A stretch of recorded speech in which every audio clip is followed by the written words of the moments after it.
全都是废物！老爷息怒，少爷吉人自有天相。苏国公，公子头颅受损，气血淤堵，已经断气了。我的儿啊，言儿，你不能死啊！苏家5代单传，不能到我这里断了根啊！只要你醒过来，爹再也不逼你读书，再也不拦着你斗蝈蝈，这个家你随便拜。老王别摸了，你来商 K 好歹唱首歌啊！还有老李，让你唱歌，你他娘的哭丧呢！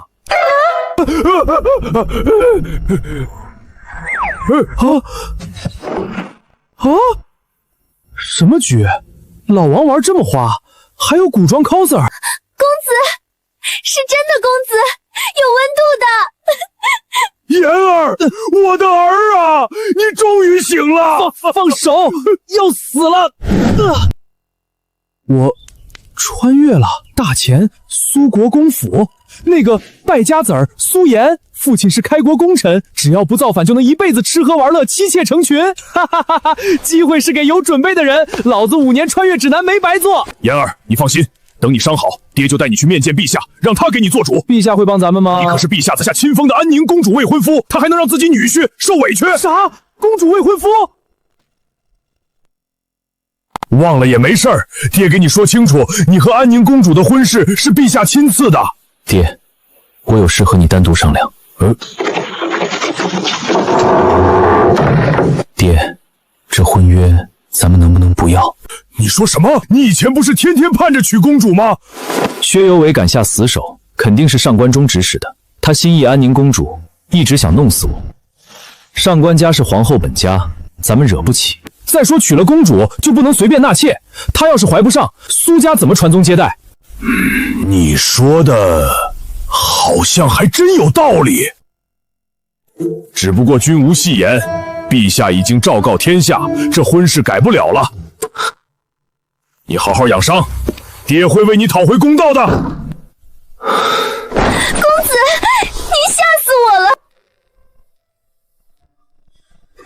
原主这个畜生！小爹别哭了，公子以后再也不打你了。谢谢公子，谢谢公子。咱们府上没有冰块吗？府上已经很久没用冰块了。什么？堂堂国公府竟然穷到连冰块都用不起，不行，必须赚钱。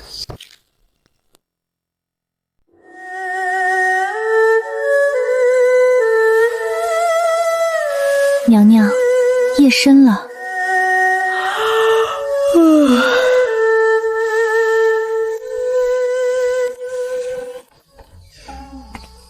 陛下这么晚了，怎么想起来立正殿？刚批完奏章，见你这儿还亮着灯，就过来看看。昭宁大婚还有些时日，你身子本就不好，没必要这么赶。臣妾只是有些失眠，闲着也是闲着。这嫁衣早日做好，也好让昭宁和苏颜试试合不合身。有件事你可能还不知道，今日那苏颜和薛家小子打架，伤及脑部，差点殒命。怎么会下这么重的手？苏颜好歹也是将来的驸马，他们真敢闹出人命？这些小辈没一个省心的。陛下，你可一定要为苏颜主持公道。苏颜虽然顽劣，但本性不坏，只是从小无人管教，才误入歧途。真没想到你会替苏颜说话。薛家与上官家关系可不浅，朕之所以和你聊这些，就是想看看你是什么态度。这么多年，臣妾可偏袒过谁？等苏颜伤势好转，朕就召他们进宫。陛下，臣妾一直觉得这样下去不是办法。苏颜无人管教，要不让她去国子监读书，也可以与昭宁多接触。那丫头对这门婚事可是反对得很。那丫头甚至扬言要处理内堂，用功劳让朕收回赐婚。只是你管理后宫和内护，又操心小辈，你这身体……顺手之事。陛下，冰都化完了，快喝。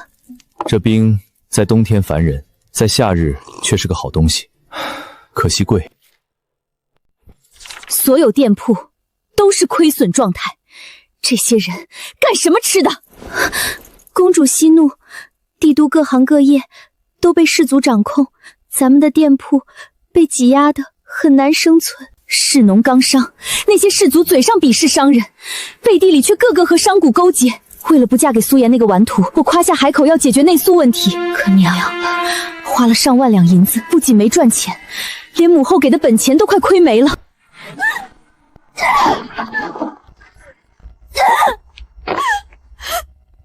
如果父皇执意让我嫁给苏颜那个人，我就去。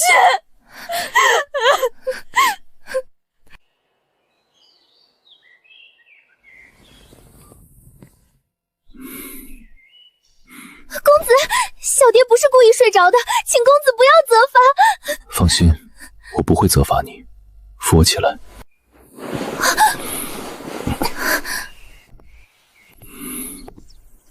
给我拿纸笔过来。这么多年，我还是第一次看到公子拿笔。小蝶，如此匆忙干什么？可是公子有事。拿笔了。我们家妍儿拿笔了，哈哈！快去让工匠好好打造，用完把图纸拿来，老夫要供奉到祠堂，让列祖列宗都看看。妍儿，怎么不在床上多躺躺？昨天可是在阎王殿走了一遭。爹，我没事了。没事就好，爹已经给陛下上奏，过几天咱们就去朝堂和薛家对峙，正好去见见皇帝，看看能不能把婚约退了。妍儿今日怎么想起舞文弄墨了？家里太热，想做个小玩意儿。这是永兴坊最好的冰饮，快吃了，一碗要500文呐！500文一碗，2碗就是1两银子。爹，咱们一起喝。以前妍儿有好东西都是独占，从来不会想着我。爹，这冷饮坏了吧？怎么这么酸涩？没有啊，糖不就是这个味道吗？原来大钱的糖都没有提纯，这简直是天大的商机。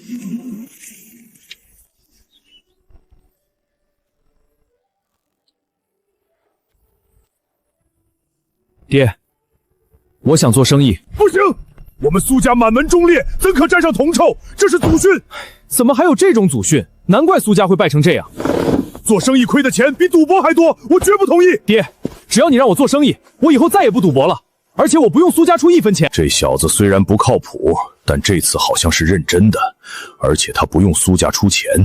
好吧，但你不能顶着苏家的名头做。太好了，提纯白糖加制冰，我要让整个帝都为我的冰饮疯狂。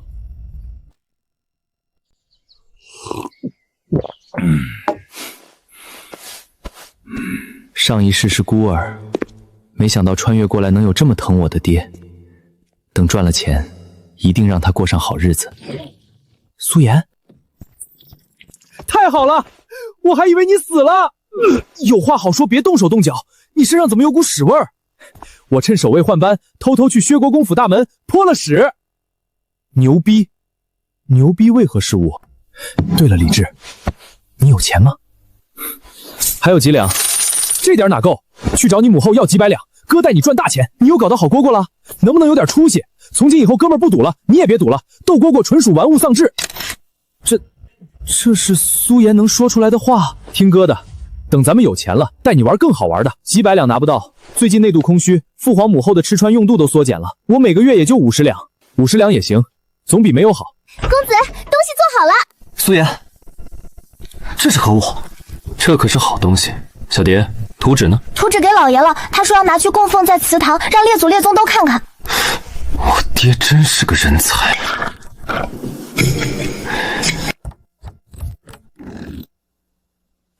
小蝶，试试，抓住那个把手摇动就行。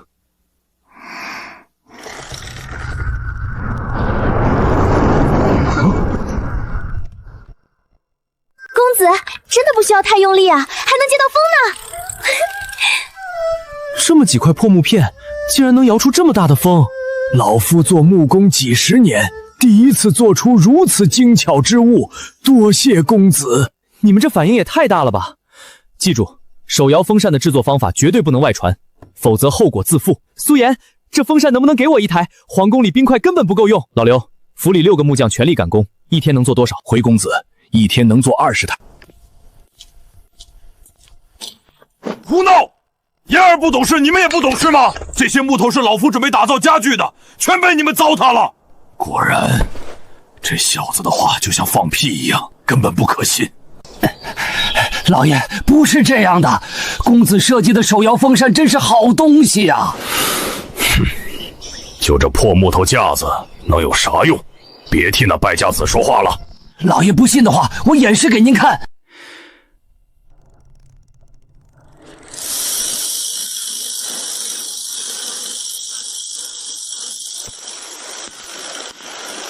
老爷，这风扇不仅风大均匀，还特别省力。哼，再厉害也只是个木架子。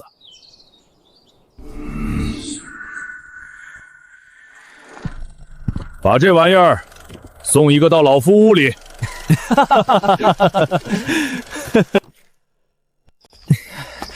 这事儿果然没人知道，安全。小心点儿，别磕坏了，这可是续命的东西。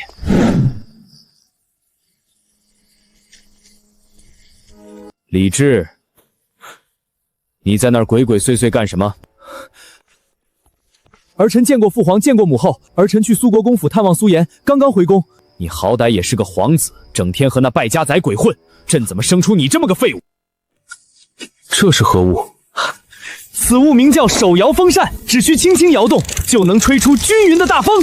这风又均匀又持续，比扇子好用多了。清爽宜人，果然是好东西。此物你是从何处所得？是苏颜制作的。苏颜，他一个败家子，怎么可能做出如此精巧之物？你休要骗朕！这真的是苏颜做的。陛下，孩子之间吹嘘很正常。滚滚滚！朕看着你就烦。站住！父皇，你母后身子不好，立正殿那么闷热，你就不知道将此物送于你母后，一点孝心都没有。母后，是儿臣考虑不周，您先拿去用，儿臣还能弄到。滚滚滚！没事多读书。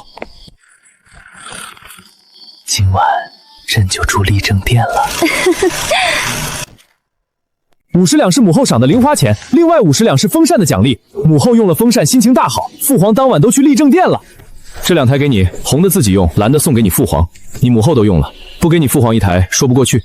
苏颜，你什么时候做了2台？我怎么不知道？李家是这天下最粗的大腿，手摇风扇只是个开始，我必须让皇帝看到，我苏颜能带皇家赚钱。等我帮他填了国库的窟窿，婚约的事儿自然就能解决了。公子2天赶了50多台，但府里的木材快用完了，最多还能做20台。先买一批柏木顶着，剩下的银子我有别的用处。新式铺面1年起租，50两只够1个月，简直比抢钱还狠。这种商业鬼才，你不倒闭谁倒闭？请问，站住！公子小心，这婢女是高手。阿威叔，来福叔，你们怎么在这儿？请问姑娘可是这间店铺的主人？我想租下它。可以，每月租金100两，1年起租。能不能便宜点？我现在钱不够，先让我卖2天东西再给租金。春桃，送客。1成收益，2成也可以。是你走还是我帮你？我50两，租3天。3天后若是拿不出1年租金，你们随便赶我走。从明天开始。姑娘，过2天你绝对后悔没入股。苏颜，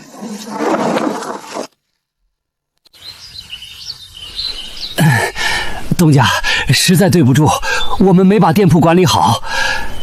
把工人的月俸发完，你们就可以走了。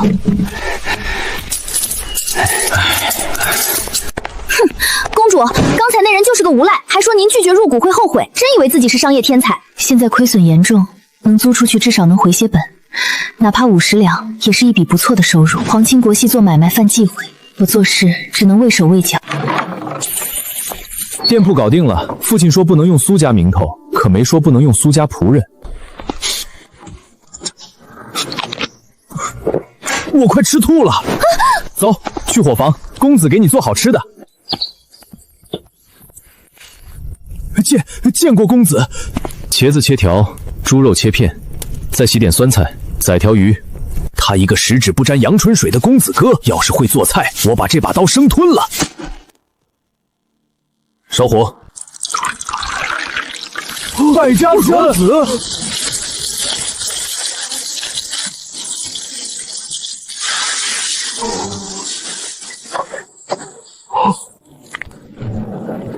来，小蝶，尝尝少爷的手艺。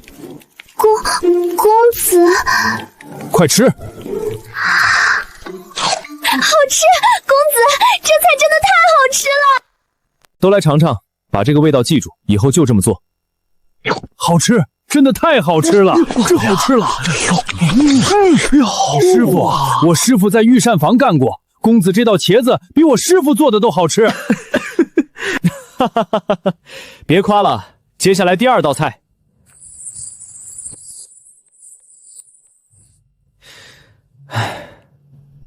多谢公子，愿为公子效劳。都起来吧，好好练手艺，你们对我有大用。臭小子，你还会做菜？就算再难吃，今天也不能打击他的积极性。好香啊！和这菜比起来，我以前吃的简直是猪食。再尝尝鱼。好吃，太好吃了！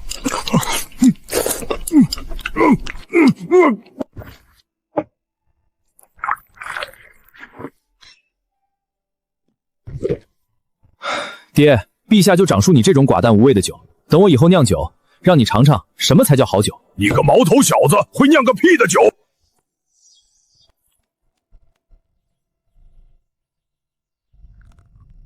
东家，货全都铺好了，那就开业吧。你找2个店员，带着风扇去外面边走边示范。东家，这手摇风扇确实新奇，不过您定价10两银子一台，会不会太高了？10两可是普通人家2、3年的收入啊！10匹上等绫罗也要10两银子，没见你说贵。那能一样吗？绫罗绸缎都是达官贵人才买的，我有说过卖给平民吗？平民的生活已经很难了，别去惦记他们兜里那点钱。客人来了，好好做事就行，这些不是你要了解的。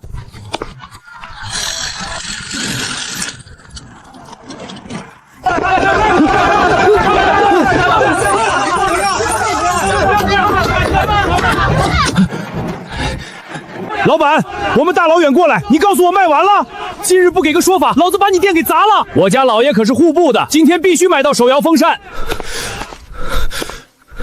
妈的，遇到这点小事就躲，难怪之前的店会倒闭。诸位别慌，我淘宝商行开门做生意，肯定秉承顾客第一的原则。废话少说，快点上货！今日刚开业，没预料到这么多客人，不过大家放心，仓库里还有很多货，不用大家跑仓库，只要诸位缴纳定金，填上地址，我淘宝商行直接从仓库调货，免费送货上门。你不会骗我们定金吧？诸位说笑了，风扇供不应求，我犯得着为这点定金坏了名声？再说，给我10个胆子，也不敢骗各位达官显贵啊！给我送2台，送到城东王侍郎府。我要3台，送到李将军府。我也要3台，多送1台给我家小娘子。诸君，出来登记。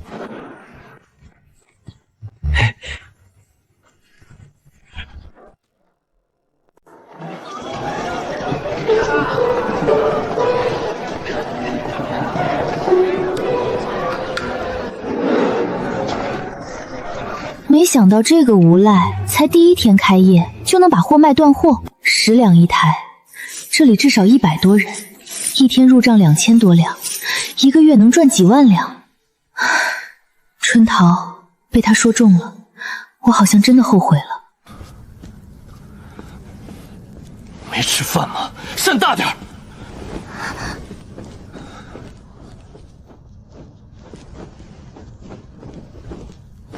快去联系上官家，当初是上官中让我下的死手。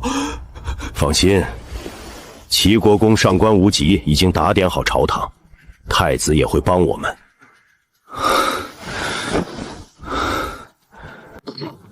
这是西市新出的手摇风扇，对你养伤有好处。清爽宜人，多谢父亲。东家，您没必要在店里守着，流程大家都熟了。我在等人。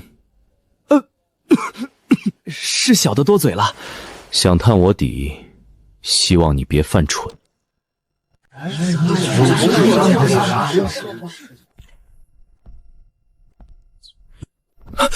老东家，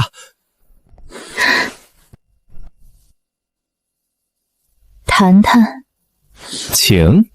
请公子保持距离。那不谈了，你们小姐这般高贵，我还是少接触为好。春桃，给公子道歉。是春桃不懂事，请公子勿怪。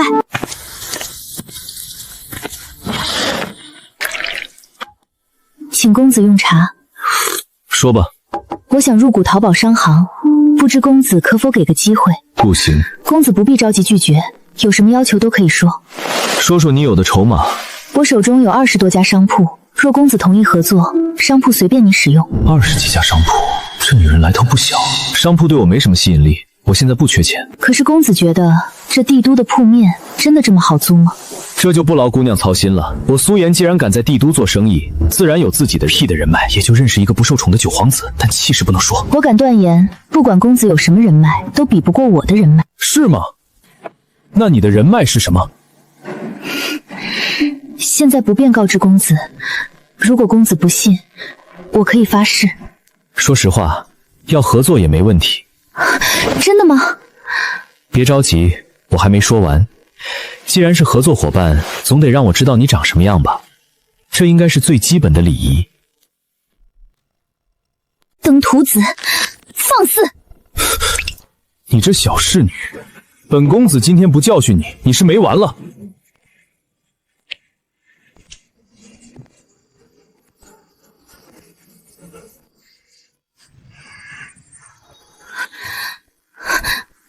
你干什么？若是敢动一下，你们以后永远别想和我合作。错了没？既然你说我是登徒子，那我也不能平白无故挨骂。公子，放过他吧，我同意摘下面纱。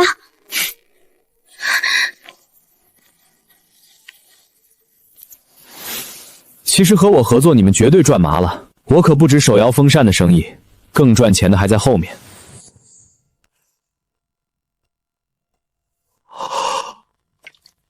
一枝红艳露凝香，云雨巫山枉断肠。他不仅会做生意，连拳师都这么厉害，这绝对是才子之名。公子谬赞了。不知姑娘年方几何，家住何处？我觉得咱们不仅有眼缘，很可能有姻缘。放肆！我家小姐有婚约在身，你怎可如此冒犯？抱歉，我不知道姑娘有婚约。哪个混蛋这么好运气，竟然捷足先登了？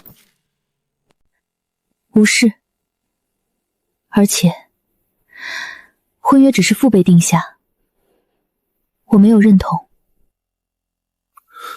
还有机会，只要锄头挥得好，哪有墙角挖不掉？姑娘说的对，父母之命、媒妁之言，全都是封建陋习。婚姻是一辈子的大事，怎么能让别人做主？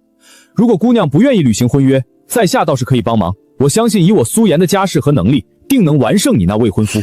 这件事谁都帮不了我，咱们还是谈合作的事情吧。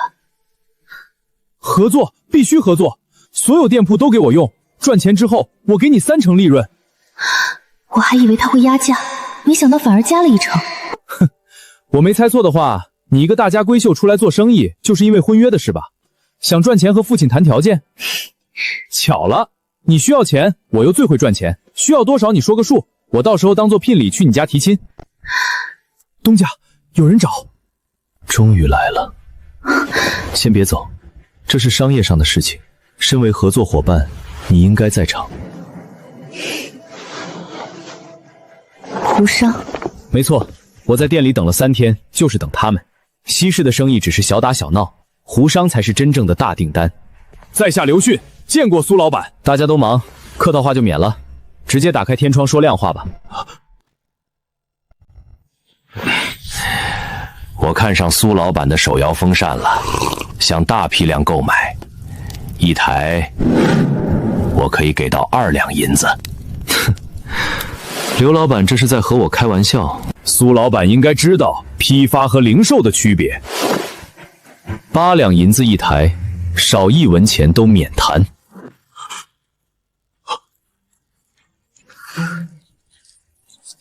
苏老板，这价格太高了，我一次性买500台，最多给你3两。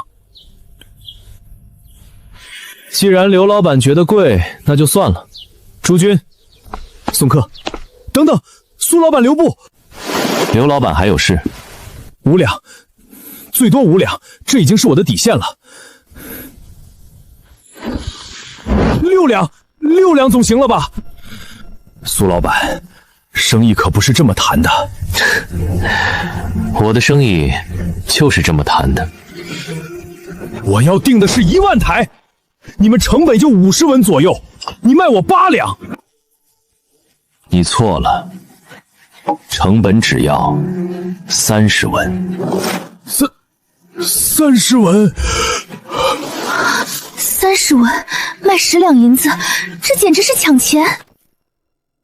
哼，工艺也不复杂，想要复刻不难。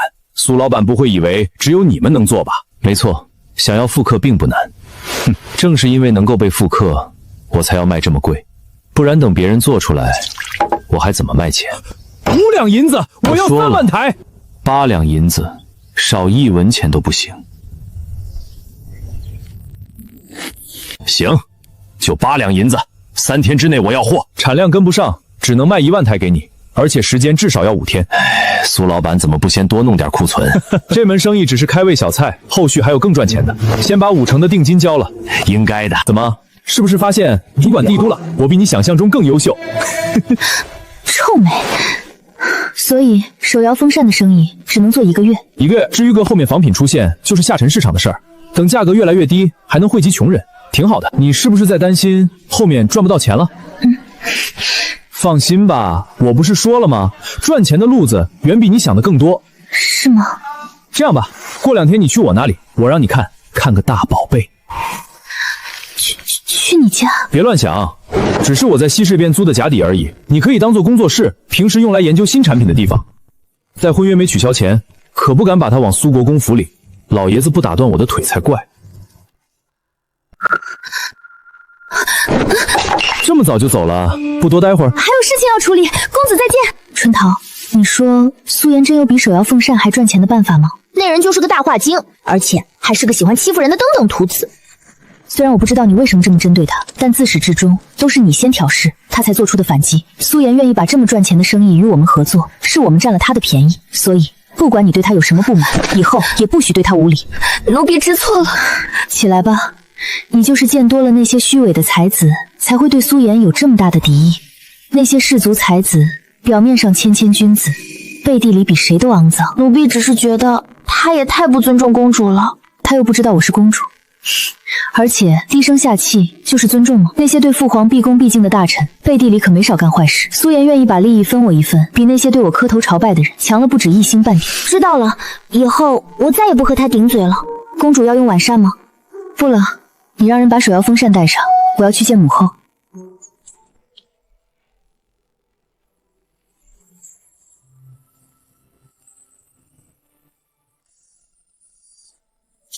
也不知道最近昭昭怎么样了。他最近可不好受，臣妾不是给了他1万两银子，让他去做生意吗？怎么了？他兴冲冲的去开了不少店铺，可全都亏损，现在恐怕已经快支持不住了。这丫头真以为生意这么好做？不过这也是好事，只要她做不起来，就不能让朕更改旨意。陛下就这么不想她好？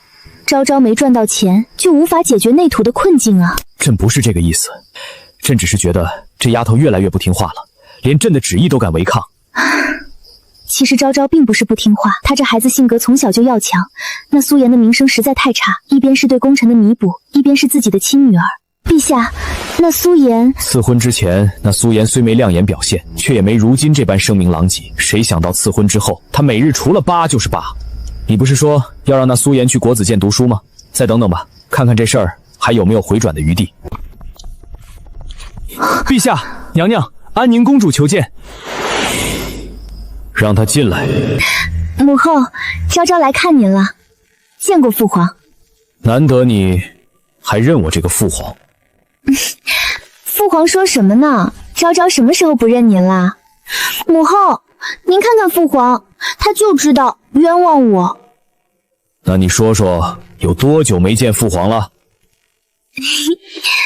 诗诗，这不是忙吗？你一个公主跑去经商，传出去，皇家的脸都要被你丢光。母后，您看父皇一见面就教训我。好了，你们父女俩都少说一句。你看你最近都瘦了，实在做不起来的话，就算了吧。不行，我一定要做出成绩。你本钱都快亏完了，就别折腾。父皇，你听谁说我本钱快亏完了？难道不是吗？当然不是。今日我找到一个商业奇台，相信要不了多久就能解决掉内代的困境。你能找到什么商业奇台？你也有此物？父皇也听说过这个。母后也有一台，是智儿送的，很不错的小玩意儿。算这小子有点孝心。母后，这可不是小玩意儿，这是能够赚大钱的东西。你不会是想说这手摇风扇是你做的吧？当然不是，虽然不是我做的，但手摇风扇的老板就是我说的那位商业天才。哼，就这个小玩意儿能卖多少钱？几块木头拼一起，顶天了几十文钱。父皇，您太小看手摇风扇了。那你说说。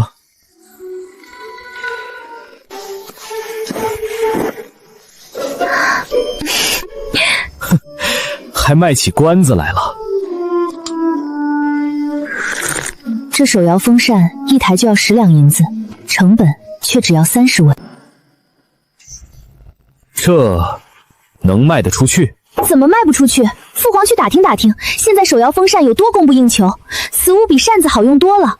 父皇觉得那些达官显贵会在乎区10两银子吗？此物如今只有我们淘宝商行在卖，就连胡商都来进货。今日与那胡商谈判，一天就卖出了1万台订单，这还是因为产量跟不上，不然卖个2、3万台，轻轻松松。售卖给胡商的价格几何？我就知道你们会是这种反应，也知道你们觉得不可思议。容我来与父皇母后讲解一番，你们就明白了。给朕坐好！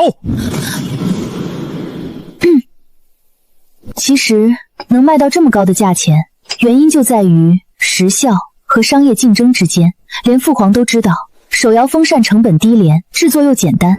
苏颜，此子心里到底装了多少东西？其实能卖到这么高的价钱，原因就在于时效和商业竞争之间。连父皇都知道，手摇风扇成本低廉，制作又简单。其实说白了，现在只有我们淘宝商行一家在卖，那胡商想要货，只能在我们这里拿。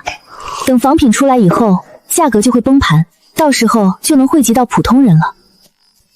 跟我当时听完的反应一模一样。一台8两，1万台就是8万两，一天就赚了8万两。按你之前所说，手摇风扇只能卖1个月，1个月后仿品出来就不值钱了。要不朕下旨，不许其他人仿制。恐怕会很难。这些狗屁世家，明面上一个个高风亮节，暗地里把控商业，还以大义逼皇家不去经商，把控书籍，垄断科举，让寒门永无出头之日。朕早晚要与他们清算。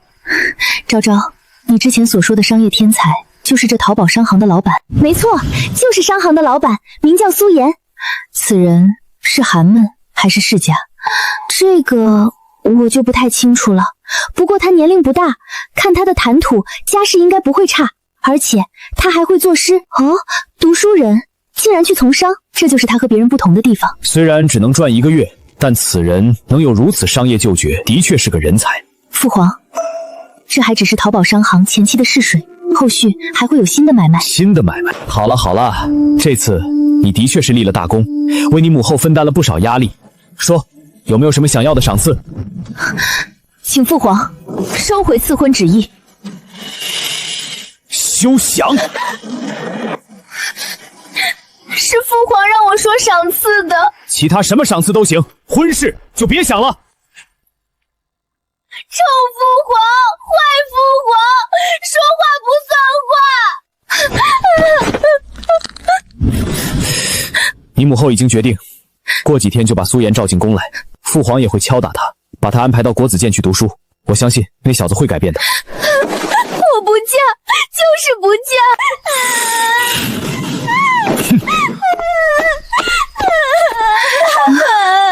李昭宁，你就是无快鬼混啊！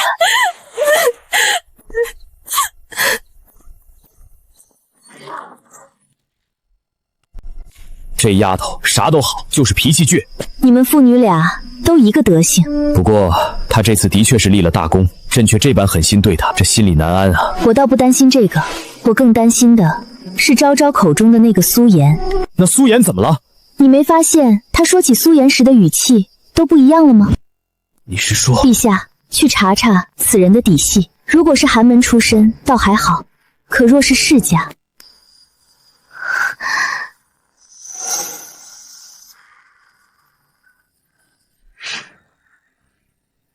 是啊，是该好好查一查了。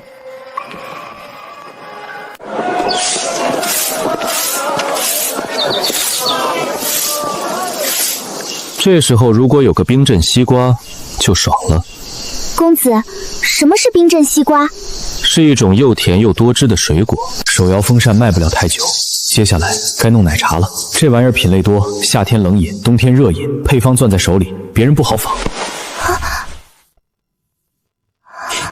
小蝶啊，你是爹给我找的通房丫头吧？是的，公子。今年多少岁了？公子，小蝶今年14岁。14岁，这要是在商 K， 是要出大事的。公子，怎么了？公子突然有些困了，想睡一觉，你去给公子摇风扇吧。好的，公子。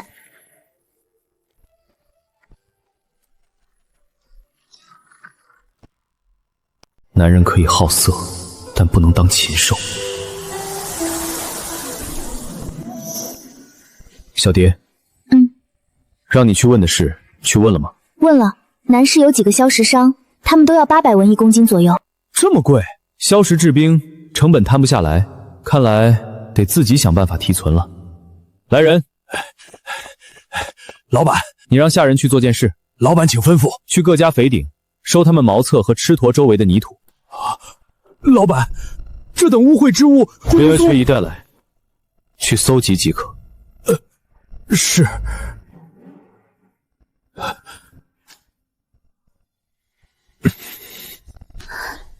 公子，搜集茅厕的泥土干什么？哼，当然是做好东西。谁啊？公子，有人要见您。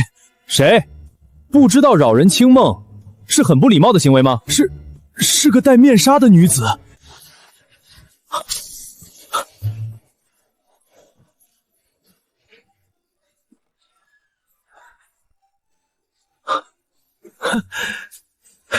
昭昭，2日不见，可想死我了。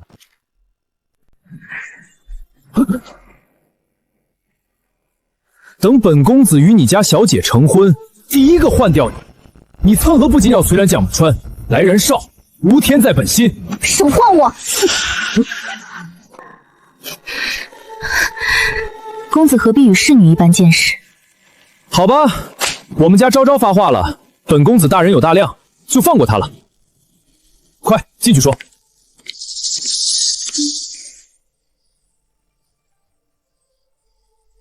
这是何物？此物名为躺椅，躺在上面能够摇晃，可用作小妾。你要不要感受一下？如何感受？哎，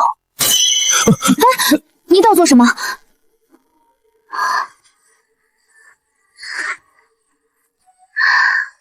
好舒服呀！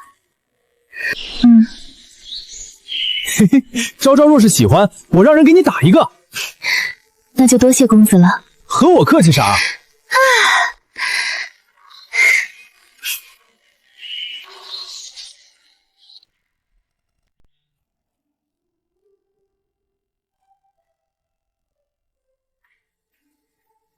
这是何物？我研发的珍珠奶茶，尝尝好不好喝？珍珠奶茶，这黑色的，还怕我下毒？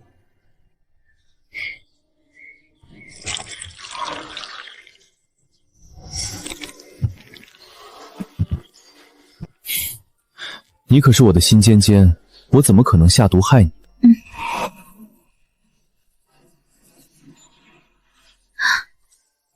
这叫吸管，是用来喝下面珍珠的。那珍珠是焦糖和木薯粉做的，别看颜色不好看，口感和味道绝对一流。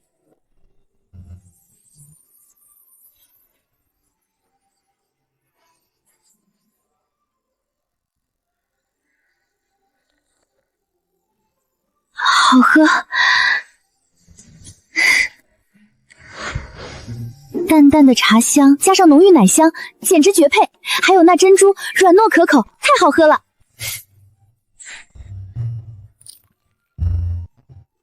喏，谢谢公子。小事儿。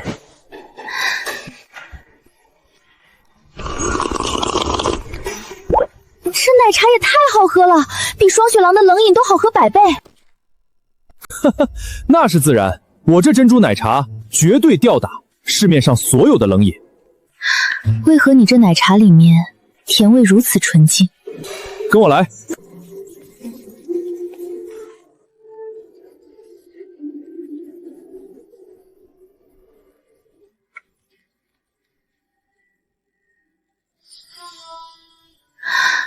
这些是何物？这是白糖，你试试。白糖？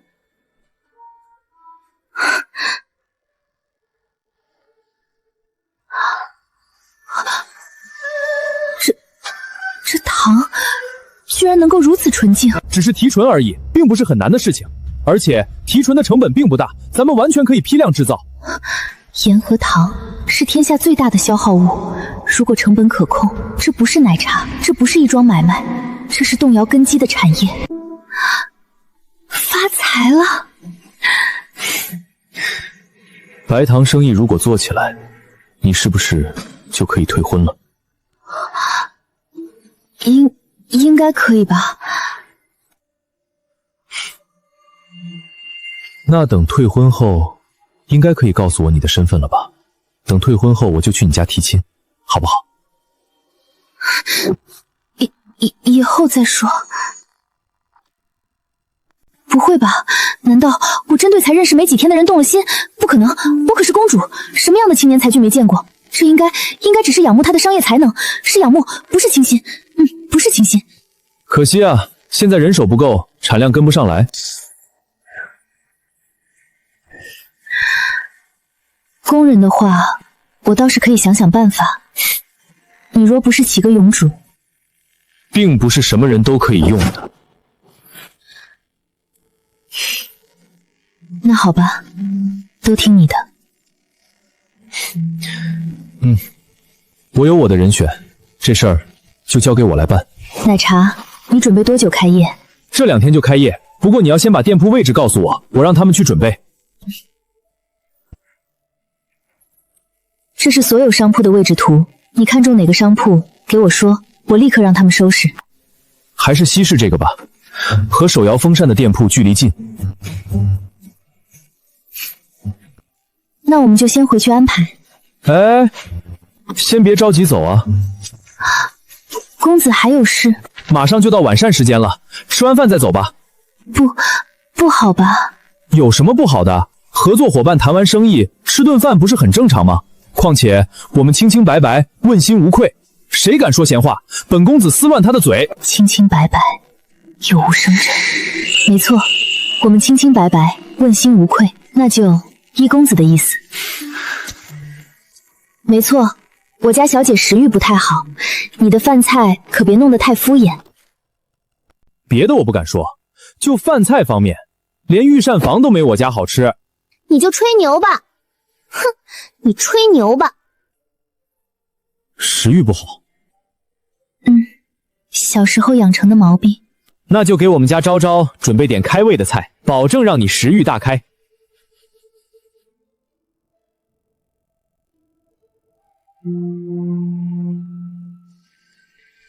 这桌子是我设计的，可以供10几个人坐，而且上面的转盘可以旋转，夹菜的时候不用起身去夹对面的。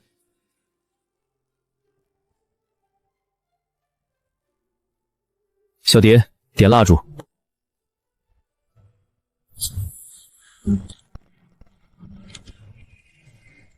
就这样。不亮一点吗？烛光晚餐要的就是这种朦胧感。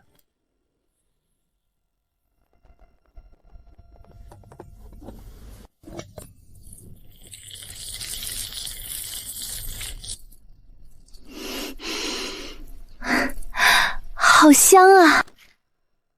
吃饭总得摘掉面纱了吧？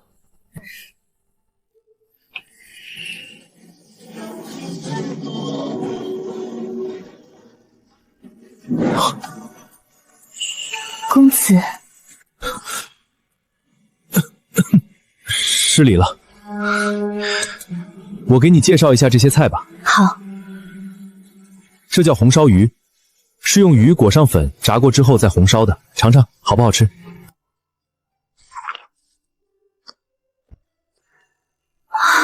好吃。那还用说，不好吃我敢留你吃饭吗？不然不被某些侍女给斩了。哼，这叫麻婆豆腐，非常开胃。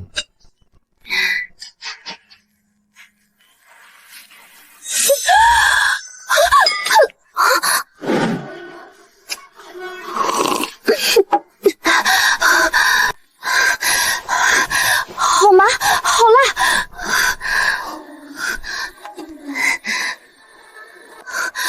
小姐，你想吃饭了？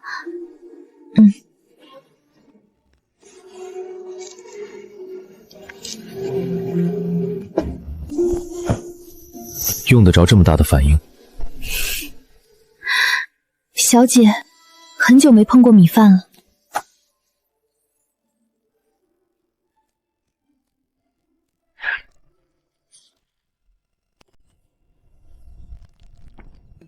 这样吃才爽。我试试。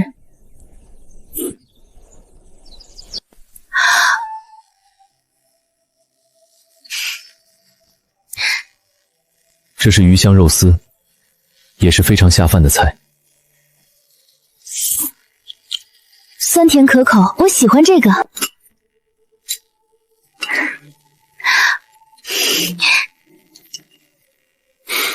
愣着干嘛？一起来吃啊！可以吗？主子吃饭，下人哪有上桌的道理？下人就不是人吗？哪来这些封建思想？又没有外人，怕什么？饭就要一起吃才香嘛！别傻站着了，快过来坐下吃饭。你吃吗？既然是客，就听主人的规矩吧，一起吃。小姐，让你做你就做，哪有那么多废话？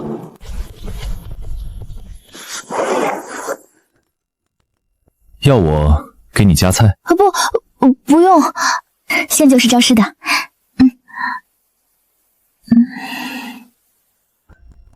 吃肉啊？那葱有什么好吃的？尝尝红烧鱼。多谢公子。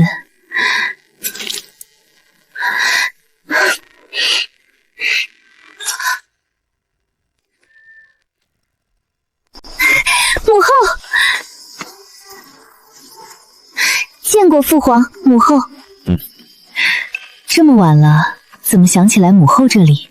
今日寻得一款很不错的冷饮，想与母后分享。儿臣不知父皇也在。无妨。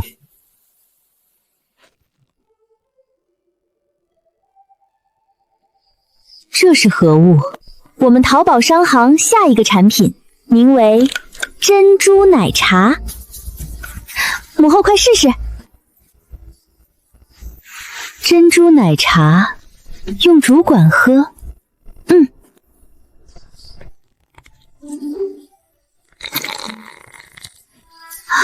口感浓郁，清爽宜人。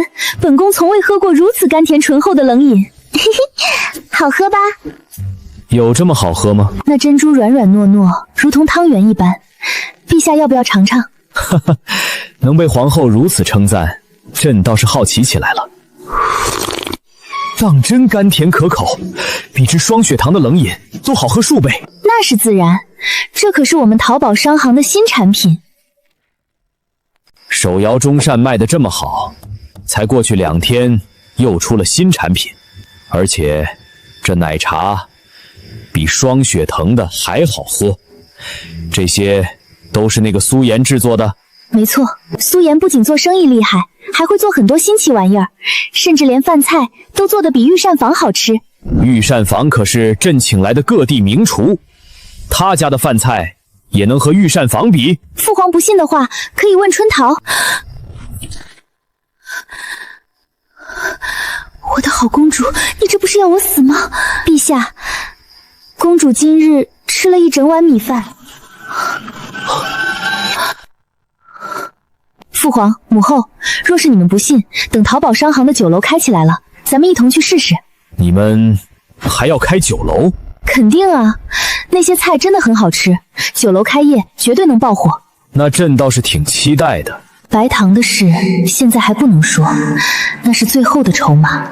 对了，既然你在这里，朕刚好也有事情想与你说。何事？关于苏颜的事情。那苏颜不是和薛有伟打架受了重伤吗？两家都想让朕来裁断。事情过去几天，两个小子伤势都恢复了一些，朕决定过几天让他们来甘露殿，大家把事情说开，该惩治惩治，该安抚安抚。你身为苏颜的未婚妻，又是大前嫡长公主，按理来说应该一同参加议事。我不去。你若不去，苏国公会如何想？你是苏家未过门的媳妇。父皇，如今商行刚起步，奶茶店又要开业，父皇应该知晓冷饮市场背后都是些什么人。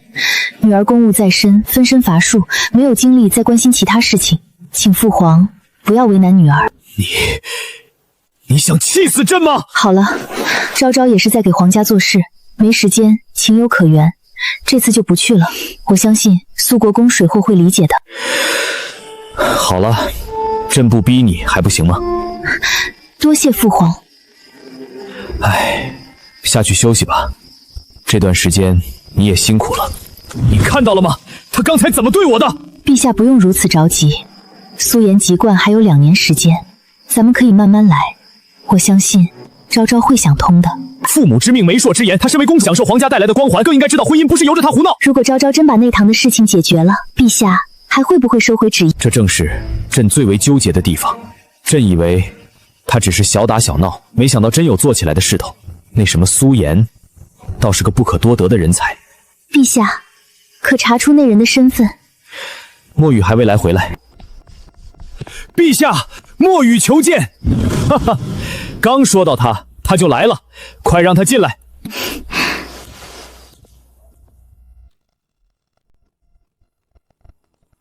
参见陛下，参见娘娘。怎么样，查到了吗？查到了。哈哈，做得不错。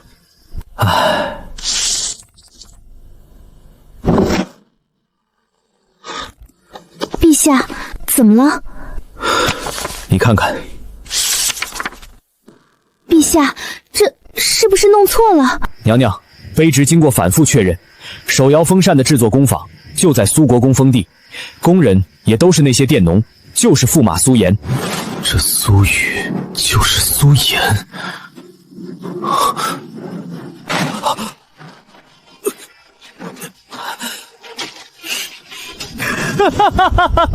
有趣。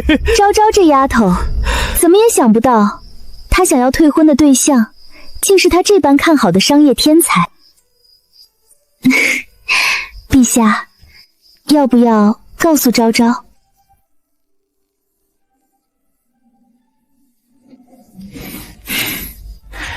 先不说。为何？苏颜身为国公之子，不要国公府的助力，反而隐藏身份做生意，而且他之前那般不学无术，现在竟然有如此才能，此事蹊跷之处甚多。我怀疑苏颜身后还有人，先不要打草惊蛇为好。陛下觉得苏颜有可能遭人利用？说不准，但此事最好不要节外生枝，等查清之后再说。过几天那苏颜要来宫里，朕亲自看看他到底有几斤几两。有没有可能那苏颜本就有才能，只是之前沉迷不思进取？如果此子真有如此大才，那就是朕之大幸。希望如此吧。陛下，在这里猜测只是徒增烦恼，一切等查明后便知。继续盯着，任何风吹草动，随时来报。遵旨。公子，刘木匠求见。让他进来吧。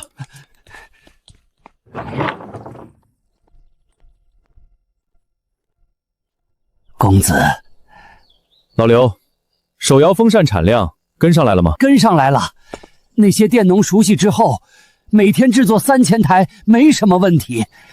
昨日产量又提高了一些，做了3300台。这么拼？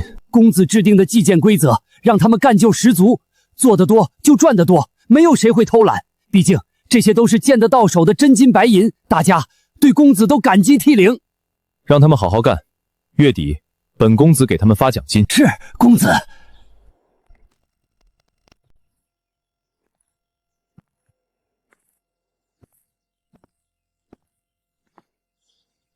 不管在哪个时代，内卷都这么严重啊！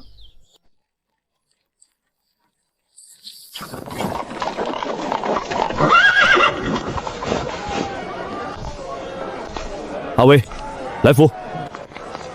公子，诸军的底细可查到了？此人好像与兴平县令有些关系，之前做过不少店铺的店长，后来因为得罪了勋贵，坐了2年大牢，被兴平县令花钱给弄了出来。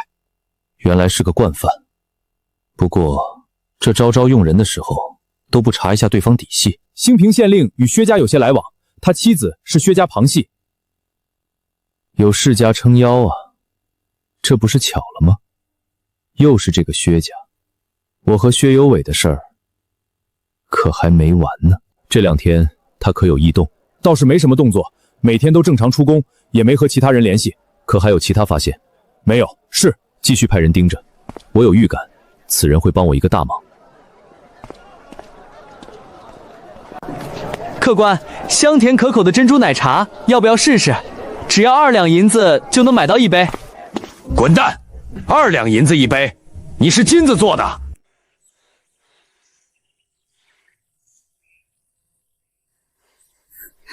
小淘淘，这是在等谁啊？公子，小姐在里面等候已久。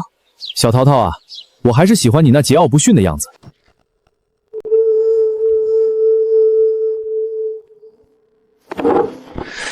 昭昭，有没有想我？咱们定价是不是太高了？一早上没有人进来过，我很早就来守着店铺，开业到现在一个客人都没有。我学着你的方式，让人出去推销，让人去感受，可是没有一个人愿意喝。很正常，你走在街上，别人无缘无故给你吃的，你会不会吃？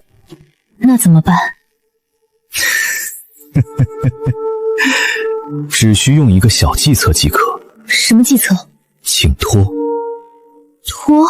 这样，你去找一些人过来，给他们打扮的有贵气一点，然后请他们在店里免费喝奶茶。除了这些人，再请一些下人在那边外带的窗口排队，告诉他们，如果有人问起，就对着咱们的奶茶一顿夸，一定要说是他们家公子小姐指定要买的。还有，把咱们的宣传语打出去。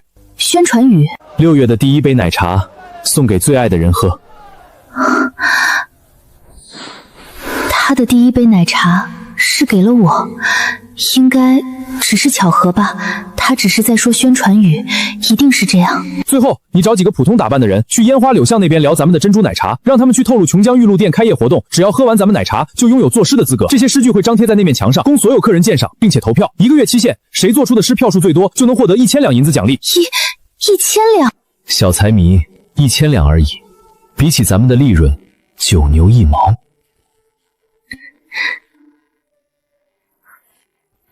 小财迷这个称呼，怎么听起来比昭昭更亲密了？公子，我爹在家吗？在的，不过赵校尉他们来了，正在议事厅商量事情。赵公来了，我过去看看。公子，还有事？我觉得公子还是别去见赵校尉为好，毕竟您之前打了他，虽然他碍于老爷的身份，不与公子追责。本公子年少无知犯下的错，会好好弥补赵公的。我去通报老爷。不用了，我直接进去。将军，并不是我们这些老家伙不懂事，现在大家连饭都吃不饱，饿得都去吃野菜啃树皮了。今年大旱，我们一把老骨头死了也就死了，可是那些后人，我再想想办法，看能不能给你们搞些银子。将军，这些年都是您私人资质咱们，若是再要您的银子，我们宁愿去死。老赵，你这是干什么？你们都是我的兵，跟着我出生入死。若是连你们晚年都无法保证，我苏卫国还有何脸面当这个将军？将军，我们不是来要银子的，只想让将军去问问陛下，让朝廷给个说法。那些世家坐享其成，把控着土地和粮食，他们倒是享受了，咱们连吃饭都成问题。若朝廷当真不管，我们也认命了。没错，陛下真觉得当今的局面合理吗？银子的是武器，一个将军在用最后能拿出的东西与命运做相烂，不是对银子的拒绝，而是对恩人命运的救补。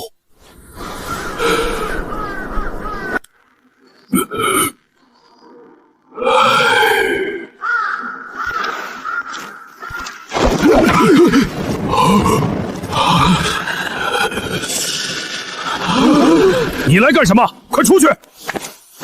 上次的事还不够，你还要跑到赵秀卫面前来，让我难做吗？你要干什么？我们这次不会要将军的钱。赵公，当初的事情是我不对，我在这里给你道歉。哼，老夫可当不得公子这么大的礼。我知道赵公心里有气，不过请给我一个弥补的机会。不需要弥补，也没必要了。公子若是真想弥补，少惹将军生气即可。出去吧，别捣乱。今日我来，主要是解决诸位生活问题。你能解决个啥？爹，我前几天不是创立了一个商行吗？现在商行缺少人手，若是诸位愿意的话，我可以给诸位提供个赚钱的机会。混账！你真是混账至极！你身为将门之后，怎可去行商贾之事？苏将军的名声是我们用命拼来的，你真想让苏将军蒙羞吗？以前你虽然顽劣，但也没有连累到将军。如今，不是让你别声张吗？大家都别急，先听我说。父亲应该知道我之前那个手摇风扇大卖的事情吧？大卖了？卖了多少？每天赚个1万两银子，完全没问题。你说什么？1万两？你小子再吹牛，小心老子揍你！真没吹牛，爹如果不信，大可让人去问问，现在帝都手摇风扇有多火。而且我可不仅仅是赚钱，还帮了咱们封地那些佃农，佃农帮我制作手摇风扇，每户人家每天赚300-400文，完全没问题。不可能！1个月赚10两银子，等于1年种地路的总收入了。若诸位不信，我可以带诸位去看看。成，去看看。这么多佃农在制作，诸位若是不信，我可叫人来，随便诸位怎么询问。不劳公子，我们去询问。请将军，请你们在外面稍后。这位老丈，我们有些事情询问，可否为我们解惑？你们是谁？在下赵博，是苏将军曾经的部下，此次前来是想向你打听一些事情。原来是军爷，如今我已退役，与诸位一样，都是个庄稼汉。你们有事？你们这是在做什么？俺也不太懂，只知道是做木工。这里做工给钱吗？我真是苏将军的兵，当然给钱，而且给的非常多。俺家3个人做工，每天能赚50几文钱。俺之前也不相信，但是听到俺二叔做完工后，当真收到了钱，这才辞工回来。在外面累死累活1个月，也就10几文钱，在家就能赚这么多，谁还愿意出？这几天俺赚了不少，准备明天让婆娘去买点肉吃。俺家也好几个月没开荤了。听村长说，这些都是苏公子给的做工机会，工钱都是苏公子付的，而且是每天1付。苏公子简直就是活菩萨啊！现在爹总相信了吧？还算干了点人事，看到他们能过上好日子，老夫也放心了。早就说过了，我现在幡然醒悟，已经不是以前那个败家子儿了。呵呵，夸你2句，尾巴就翘上天。不过，就这破木头架子，真能赚那么多钱？刚开始的确赚钱，不过最多赚1个月，市场饱和后就没这么赚钱了。1个月也很不错了。几十万两银子，老夫这辈子都不敢想。所以爹不怪我违背祖宗之法，跑去做生意了。哼，这不是生意，这是利国利民之事。不过你小子还是要低调一些，毕竟财不露白。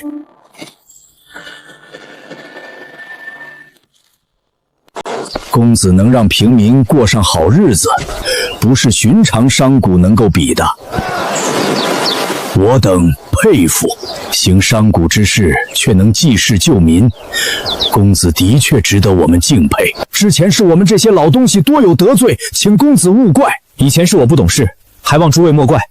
如今我已经幡然醒悟，不求诸位能够原谅，只希望能尽点微薄的力量弥补一下。那个，公子是准备让我们也制作这些吗？这玩意儿做不了多久，我让诸位做的是另外的东西，放心，不会很难的。而且我可以保证，工作强度不会太高，赚的钱也不会比。多谢小少爷，您不知道我们有多难，眼看就要活不下去了，您就是我们的救命恩人呐！这位兄台，大家在排队买什么？当然是这个奶茶呀！我看标价2两银子，怎么这么多人买？你懂什么？6月的第一杯奶茶赠与心上人喝，都是心上人了，自然要贵重才能表示心意。还有这种说法？当然，这送的不是冷饮，而是心意。比起你直接去表明心意，这般含蓄送上，不更显得谦谦君子？诸位仁兄，可曾听过新开的那家琼浆玉露？一个冷饮店，一杯冷饮卖2两银子，当真想钱想疯了。2两银子，我都能找欢欢小姐一夜风流了。明远贤弟过奖了，在下只是实话实说而已。怀仁兄不愧是大才子，这般见解倒是一针见血。这钱来之不易，当然要花在刀刃上。这般没良心的店铺，傻子才去喝。他明明可以抢，还给我一杯冷饮，哈哈，谁去买这玩意儿？我笑谁一辈子。非也非也，这琼浆玉露可不只是卖冷饮，准备了开业活动。怎么？难道喝冷饮送姑娘？不是送姑娘，而是送银子。琼浆玉露新店开业，只要喝完奶茶，就可以在店内作诗，诗词会粘贴在最显眼的地方。1个月内，若是谁做出的诗词票数最多，就会获得1000两银子的。多少？1000两。1000两？这店是疯了吗？1000两我能天天换不同的姑娘，1年都还有剩的。没兴趣，诗词是无价的，区1000两就想让我作诗，简直有辱斯文。没错，这什么琼浆玉露狗都不缺。怀仁不愧是大才子，1000两银子弃如布粒，简直吾辈读书人的楷模。那个，在下突然想到还有要事没处理，今日就先行告辞。在下也有要事，告辞。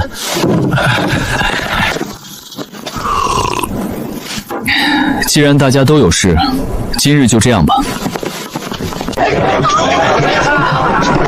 公主，店里的材料快要售完了。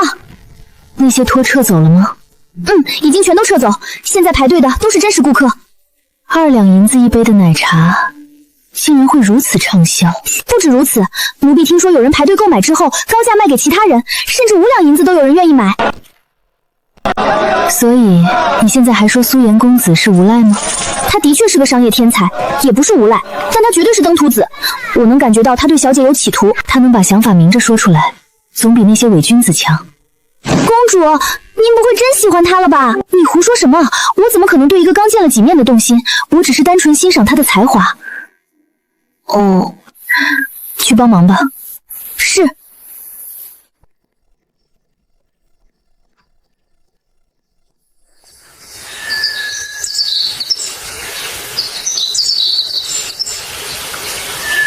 公子，为何咱们要等这么久才来？你懂个屁！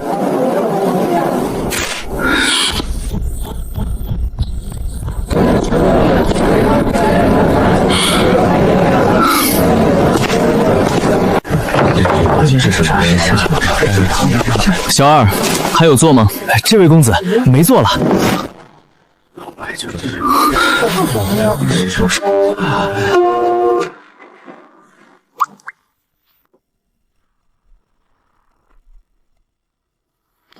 一起的，给我上杯奶茶。这就写上了。没错，吟诗作对，怎可少了我等？在下与杜太子不谋而合。没错，没错，没错，俺也一样。杜兄，快试试，这珍珠奶茶是真好喝。难道有双血糖的冷饮好喝？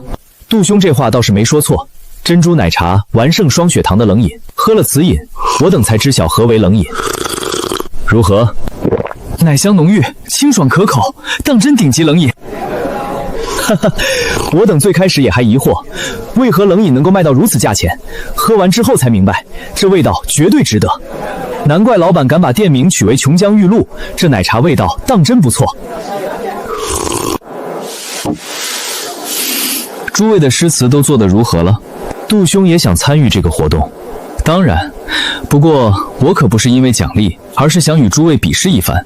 这么多读书人都参与的活动，怎么能少了我？虽说文无第一，武无第二，可是自古都有才子在比试时突然做流传千古的诗词，这不就说明文人之间亦有高低？我杜怀仁向往那些先贤，理应效仿前人，立志做出千古绝句。杜公子竟有如此雄心壮志，我等佩服不已。哈哈，说不定杜公子真能效仿先贤，做出千古绝句，让后世之人也来此地瞻仰。过奖过奖。倒是挺公平，所有诗词展示都匿名，到时候成绩含金量也会高不少。也不知店家怎么想的，竟然不设题，果然是满身铜臭没文化的商贾。按照要求作诗才是体现诗才最好的方式，不然的话，只要读过几天书的都能写出几首诗来。没错，店家太不专业了。魏隐，你们怎么在这里？当然是来喝茶戳作诗的呀！这第一的奖励如此丰厚，我自然要尝试一下。你也想拿第一？怎么，杜公子觉得我不配？那倒不是，在下只是有些惊讶，能与魏公子一较高下，甚是有趣。期待杜公子的作品。有劳。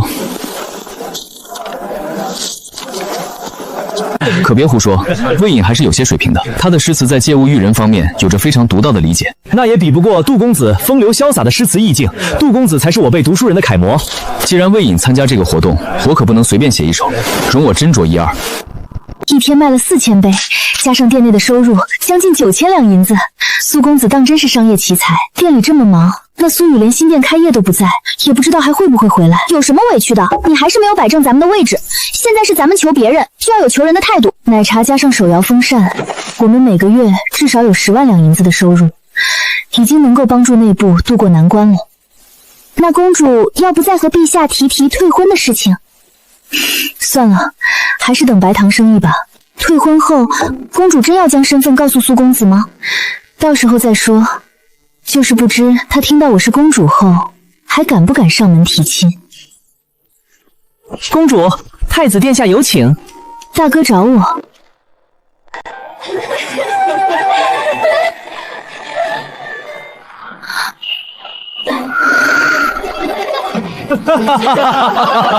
太子哥哥也真是的，内渡都没钱，还请刘姨过来表演。昭昭来了，快坐下。太子哥哥叫我来有何事？怎么这么久没来东宫，昭昭都不想和姑说说话？那倒不是，最近太忙，忘了来给太子哥哥请安，是我的疏忽。表妹，今日太子殿下设宴，约我等赏月，想到大家有段时间没见了，就让人邀请便妹来聚聚。今日月色的确极好。上官公子，别愣着，接下来该你作诗了。该我了吗？哈哈哈，既然如此，在下就献丑了。有了，玉壶空映碧霄寒，未睹仙姿尽此欢。醉里红颜栖明月，醒时秋水胜星兰。愿为金波长颜恋面，一似君恩无断绝。好诗，不愧是上官公子，如此诗才，当为帝都4大才子之首。的确是好诗。表妹，我这首诗如何？表哥当得起才子之名，这首诗应该是赠与刘盈姑娘的吧？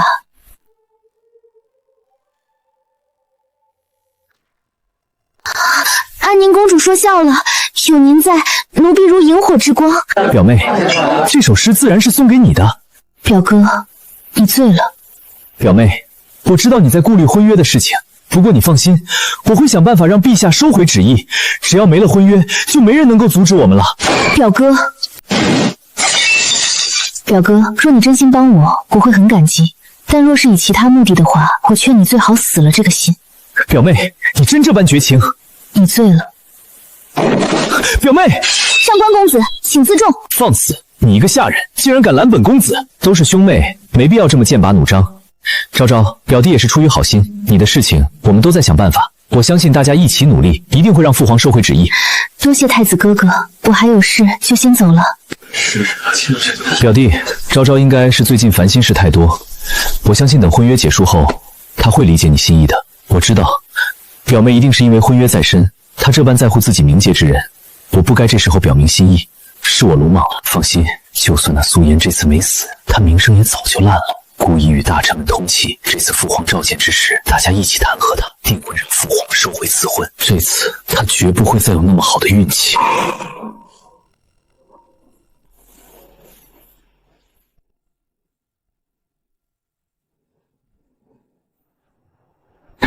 那首《浪淘沙》应该就是魏公子的作品吧？风花雪月有杜兄的风范。目前为止，这首《浪淘沙》的票数最多，有夺冠之势啊！我倒是觉得那首《风花雪月》如此潇洒的句子，简直把吾辈读书人的风流写得淋漓尽致。哈哈，魏公子要进去吗？炎炎夏日，何不来一杯冷饮？抱歉，几位客官，店内已经没有位置了，请客官先去排队。你知道我是谁吗？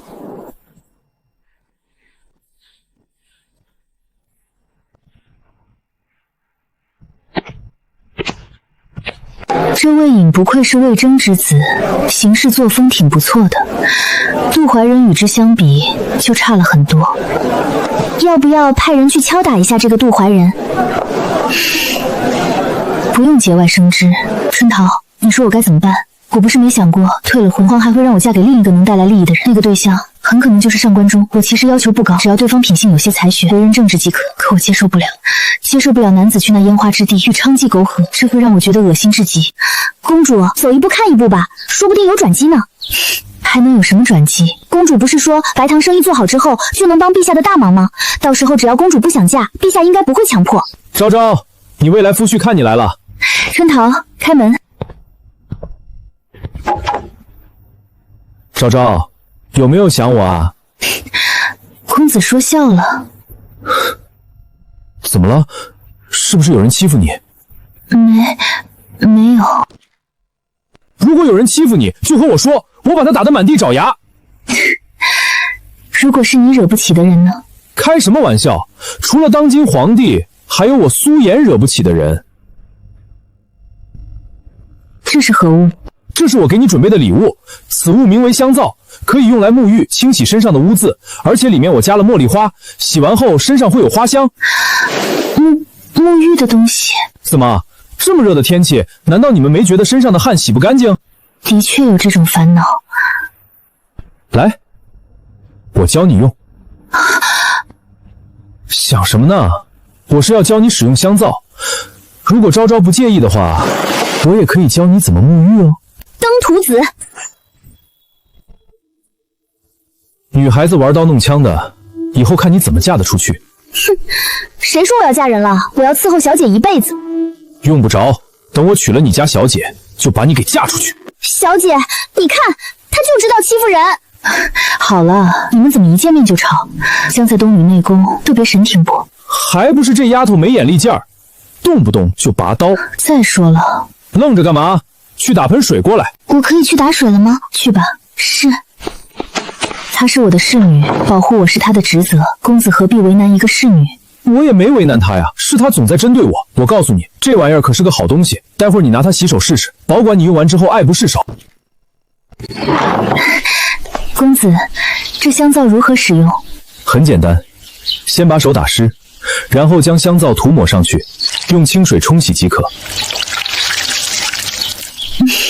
春桃，你闻闻。小姐，好香啊！真的很香。嘿嘿，我不知道昭昭喜欢什么香味，就随便用的茉莉花，怎么样？洗完很清爽吧？很清爽。你喜欢就好。公子今日前来，就是赠送礼物？不是。那是为何？主要是想我们家昭昭了，相思病发作，来找解药。公子别开玩笑了，以我对公子的了解，公子没事绝对不会来店里。什么话？我是那种人吗？好吧，某个小财民不是心疼那1000两银子吗？我就勉为其难做一首诗，把奖励给拿回来。公子要作诗？一首诗而已，很简单。可是这次参加比赛的有杜怀仁和魏隐，这2个都是帝都很有名的才子，诗词方面都有很高的造诣，想要超越他们可不是件容易的事情。小淘淘，给本公子拿纸笔。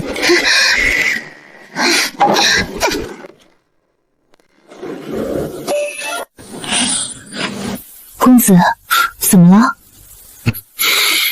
没事。春江潮水连海平，海上明月共潮生。滟滟随波千万里，何处春江无月明？江流宛转绕芳涧，月照花林皆似险。江畔何人初见月？怎么样，还行吧？公子诗才，小女子佩服不已。只不过过公子的字，不要在意这些细节，你就说这首诗能不能拿第一吧。若是没有大儒出手，应该没问题。那奖励？奖励的事情，等活动结束，你真拿到第1名再说。行吧，我很期待。我可以抄录一份吗？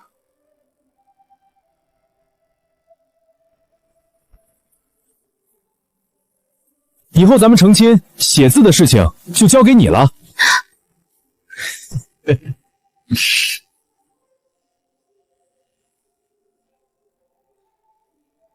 好了，我去让小二张贴。老杨，先把我的这首诗给挂上。老板，你也要参加活动？当然，以本公子的才学，参加这个活动才能提高活动的含金量。春江潮水连海平，海上明月共潮生。老板，怎么了？这诗堪称千古绝句。嘿嘿，必须的。本公子早就说过，论诗才我自称第2，没人敢称第1。搞快点！2位公子的诗词真让我等大开眼界。以在下看来，魏公子那首《浪淘沙》已经有大家风范了，风花雪月也不差，在下就投了此诗一票。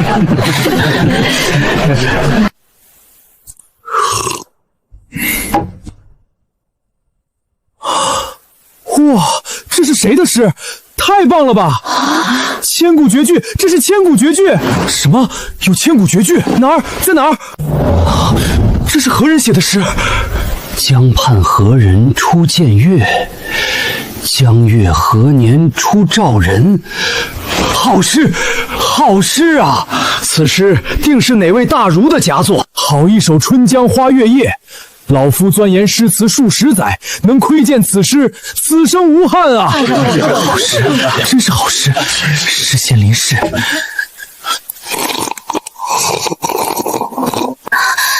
无耻之徒！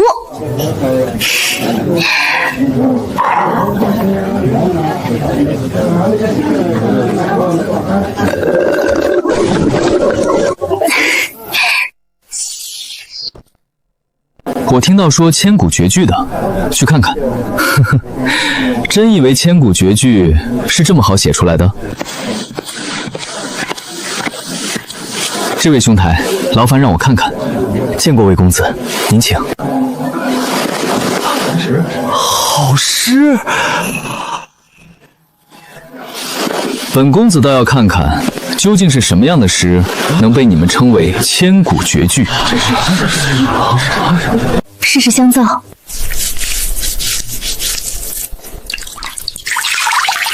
浑身清爽，还香香的。春桃，将香皂切一半，送去母后那边。春桃，你累了一天，也去试试吧。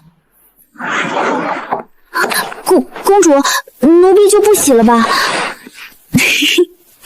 又不是没看过，还害羞呢。洗完真的很舒服哦。呀，没想到我们家小淘淘竟然长这么大了。公主痒。看来自家公主真喜欢上那无耻之徒了，以后可怎么办？唉，不知不觉就老了。娘娘倾国倾城，这是最动人的年纪，怎么老了？你们啊，就知道说好听的哄本宫开心。替我清洗吧。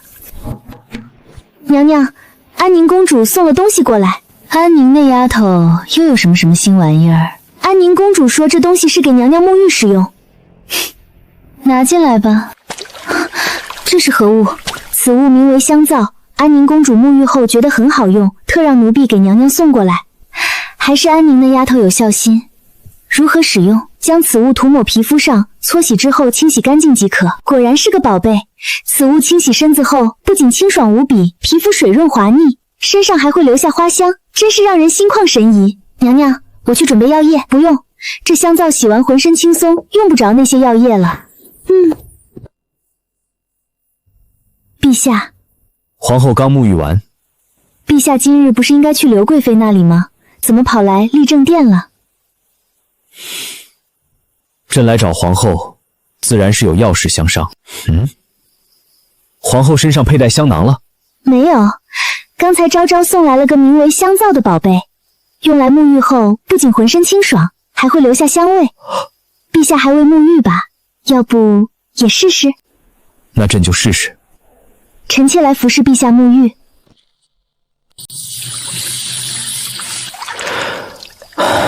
还是婉儿知朕心意，这手法力度都准确。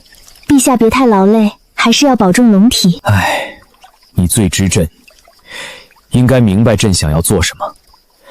自从当上这个皇帝以来，朕就希望做出一番事业，让父皇好好看看，朕才是承天命之人。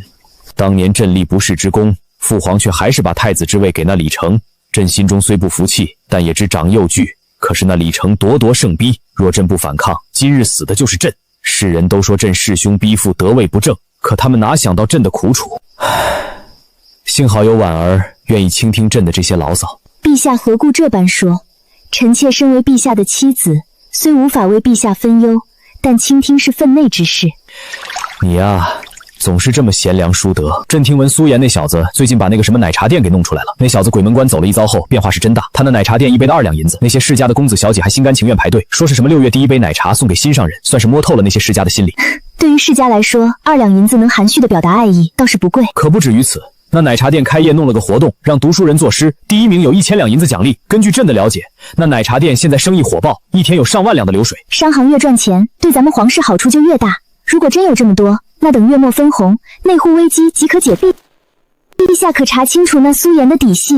根据墨雨回报，并未在那小子身边发现世家之人。自从鬼门关走一遭之后，他就没有那些狐朋友鬼混。这是好事啊，有可能他本就是商业天才，只不过之前疏于管教，如今浪子回头了呢。若真是这样，自然皆大欢喜。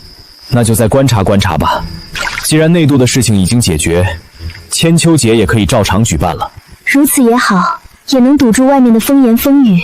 婉儿觉得此事让谁去办？其实交给昭昭我最放心，她心细如发，又很了解这方面的事情。可惜有违礼法。昭昭的确不符合礼法，还是让太子来吧。朕下道旨意，让礼部辅佐，应该不会出什么差错。有什么话还不能与朕说？陛下，让李治也参与一下吧。那怂废能懂什么？让他准备几个节目即可，不需要参与进去。李治好歹也是我的孩子。行吧，让他准备节目。希望那小子靠谱一点，不要闹出什么幺蛾子。那什么香皂给朕试试，朕看看是否邓登如婉儿说的那么好。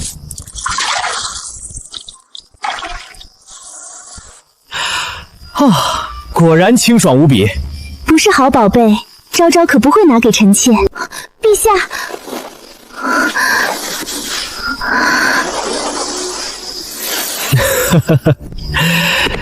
今晚朕就不去刘贵妃那里了。这香皂真是个好东西。不在床上好好养伤，到处乱走什么？屋内太闷了，出来透透气。刚才听爹大发雷霆，不知所谓何事。还不是这群废物！近几日双雪堂的营收竟然只有以往的1成，怎么可能？公爷，卑下也没办法呀。那琼浆玉露新店开业，整出个什么奶茶全城畅销，生意比咱们以前都要好几倍，把客人全给抢去了。那琼浆玉露是哪家的产业？老夫倒要看看谁会这么不讲规矩，来抢我薛家的冷饮生意？琼江玉露是一个叫淘宝商行的产业，卑下去问过几个世家，都说淘宝商行与他们无关。淘宝商行是手摇风扇那个淘宝商行行吗？没错，就是他。老夫原本以为手摇风扇是哪个世家整出来的新花样，现在看来这个商行好像不是世家。爹，其实你不用这般生气。那什么琼江玉露如此赚钱，对于咱们来说不是好事吗？哼，好事？他把咱家生意都抢完了，还好事？爹，你看问题还是太狭隘了。什么意思？爹，你觉得冷饮最重要的是什么？是冰块。是冰块。没错，咱们薛家几乎垄断了帝都的冰块生意。别说这琼江玉露不是家的产业，就算它是世家，只要是做冷饮相关的，就要看我们薛家脸色。咱们只要不卖冰块给他们，他们还怎么做冷饮？等他们求上门来，就是咱们狮子大开口的机会。哈哈哈哈哈！不愧是我薛慎德的儿子，我马上派人去交涉。爹，千万别去找他们。为何？咱们主动提，就是在示弱。虽然闹出去咱们也不怕，但是总会影响薛家名声，倒不如找个借口，就说库存紧张无法供货，让他们上门来求，这样咱们就能毫无影响地占据主动。吾儿有商胜之姿。都慢点儿，别磕碰了。言儿，你要用这些粟米来酿酒？当然。如此高品质的粟米用来酿酒也太浪费了。爹，你不懂，这酒酿出来价值绝对远超粟米成本。你还想卖？你知道咱们大钱不能私自酿酒售卖吗？咱们自家酿着喝喝也就算了，小卖可不容易。放心吧，我既然准备酿酒，就考虑到了这些。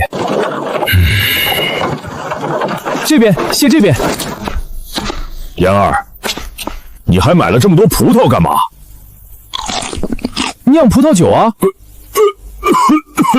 你还会酿葡萄酒？试试不就知道了，万一成功了呢？言儿，要不咱们一步一步来。爹，放心吧，我有把握的。好吧，爹也不懂这些，就不多嘴了。爹看好你，等着你的酒。对了，过2日随我上朝。薛有伟已经能够下床活动，陛下要亲自处理你们的事情。知道了。公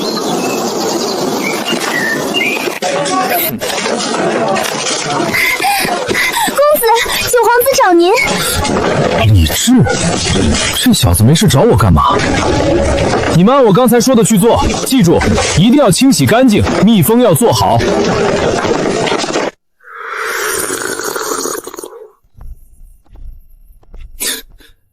你小子倒是挺会享受。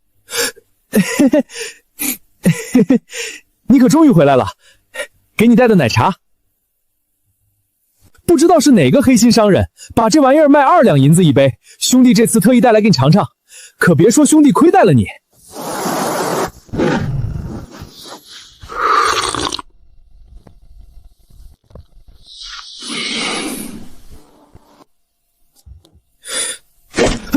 他妈的，变着花来骂我是吧？我哪儿骂你了？本公子就是你说的那个黑心商人啊！你不是卖手摇风扇吗？卖风扇就不能卖奶茶？你买奶茶时就没看到招牌上的淘宝商行？我让下人排队买的，我趁守卫换班，陶氏、秦卫敏摆好的。你是说？这珍珠奶茶也是咱们的产业？别动手动脚啊！我没有龙阳之好。没错，奶茶店也是淘宝商行的。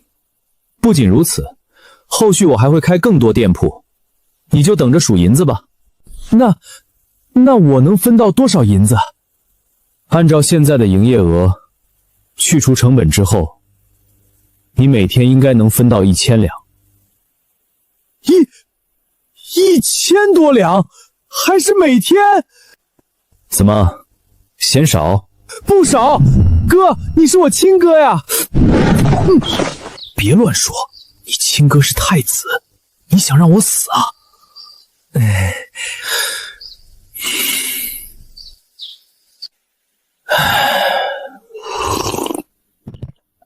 说吧，找我做什么？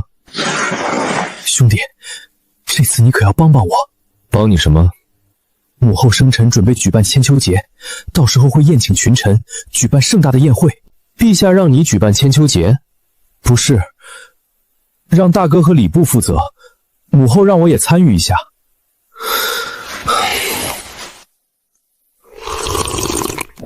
这才对嘛。那你找我帮什么忙？母后让我也参与一下，你知道我不擅长这些，礼部肯定也不会帮我。现在我要留念别嘛。我现在是你在我家所在抽偷的宗子比赛，我只有你了。我再说一次，别动手动脚。兄弟，帮帮我。我又没说不帮你，让你负责什么？让我准备几个节目，然后就是大臣家眷的宴席酒水。想把这件事做到合格，还是做到让人眼前一亮？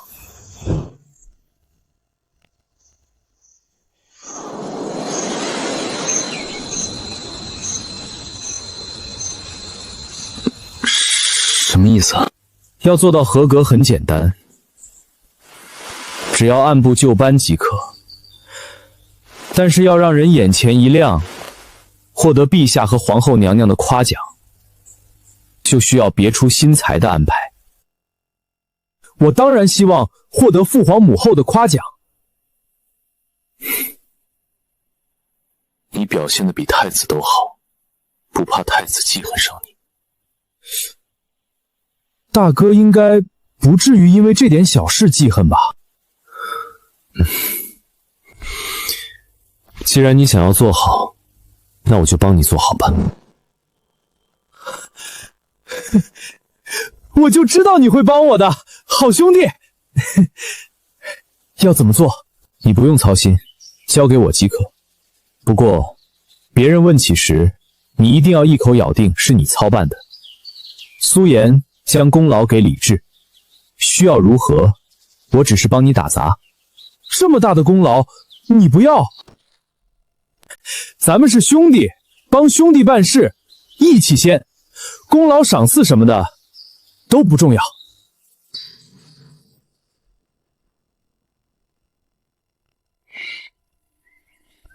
好兄弟。公子，昭昭姑娘派人来找您，说是有非常紧急的事情。走。兄弟，怎么了？你自己玩，兄弟泡妞去了。妈的，见色忘友！公主，咱们来找苏雨公子也没用，依奴婢的意思，还不如直接去找那薛国公，说不定他能看在公主的份上，继续给咱们提供冰块。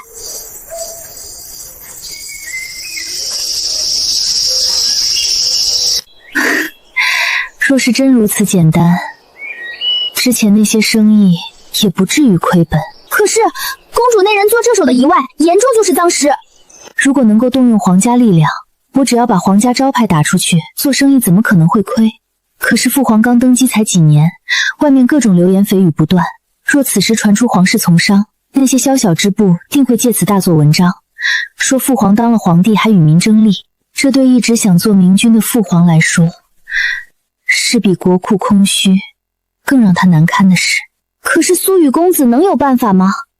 这位公子伤至极境世的神龟用对文则，就算他有办法，他又怎么会帮我们呢？我此次前来只是告知于他，若他也没办法，这家商铺恐怕保不住了。现在只有两条路，关门或者是给他们让利，就看苏雨公子怎么选择了。一听到昭昭来了，我就马不停蹄地赶了回来。快试试我最新研发的鲜橙多，这是店内准备上的新产品。公子你喝，奴婢就算了。让你喝就拿着，哪来这么多废话？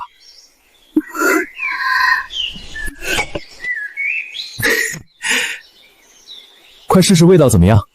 好喝，非常浓郁的橙子味，比橙子更甜，而且还有许多果肉。昭昭觉得好喝就行。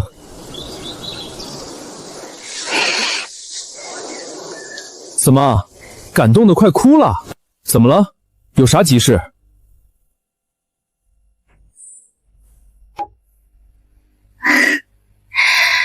咱们的冷饮店恐怕开不下去了。生意这么好，怎么会开不下去？我们冰块的供应链断了。冰块是哪家在供应？我之前没有亲自去对接，之前一直是他在负责。薛家。帝都最大的冰库就是锦堂商行在管理。琼江玉露开业后，双雪的生意就一落千多，仿佛啃噬学籍，薛家了。怎么是薛家？帝都最大的冰库就是锦堂商行在管理，之前帝都卖的最好的双雪糖也是锦堂商行的产业，而这个锦堂商行背后就是薛家。早知道是薛家，我就不在他那里进货了。琼江玉露生意这么火爆，冰块消耗极大，帮薛家赚了钱，比我自己亏钱还难受。这个钱必须让他们给老子吐出来。可是不在锦堂商行进货，咱们也没有其他渠道。冰块无法远程运输，从隔壁城市进货的话，等到了帝都，恐怕会损耗一大半。其他城池的冰块渠道同样掌控在氏族手中。不用去进货。你的意思是与薛家合作？他们肯定会狮子大开口，你要做好最坏的打算。谁说我要和他们合作？那薛家也配？难道你想关店？其实我赞成关门。以他们的行事风格，就算继续做下去，大部分收益也都被他们给分了。咱们可以等明年多存点冰块再开业。一码归码，鲜橙多很好喝，但这不是你轻薄我家小姐的理由。哼，什么老意思？以后福利没了，要吃要喝自己去买。请公子带路。昭昭，我觉得你这个侍女不行，没眼力见，要不咱们换一个侍女，我出钱给你找个又能打、情商又高的。春桃不是普通侍女，希望公子别和她一般见识。只此想不到，我们也会帮一般吧。行吧，既然昭昭都替他求情，没这么做的，那本公子暂且原谅他了。你的食欲好点了吗？最近有没有好好吃饭？没有。从你这里吃了饭之后，那些饭菜更难以下咽了。而且现在又发生这种事，哪还有心思吃饭？要不你把你家地址给我，我每顿饭都让人给你送过去。就算告诉你，你也进不去。开玩笑，这帝都除了皇宫，还没我进不去的地方。饭菜多给我准备几份，我让下人来拿。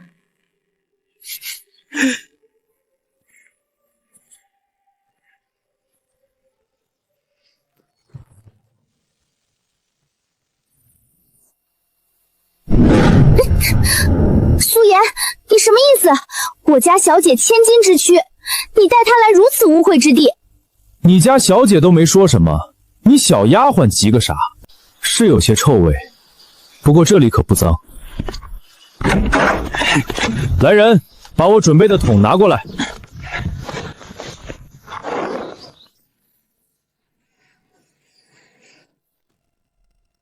这些是什么？消食。消食？这有何用？待会儿你就知道了。哼。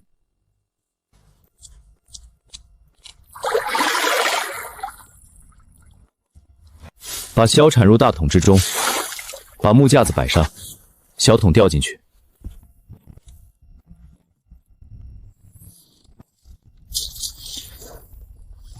继续把消食铲进大桶中，你来铲，他来搅拌。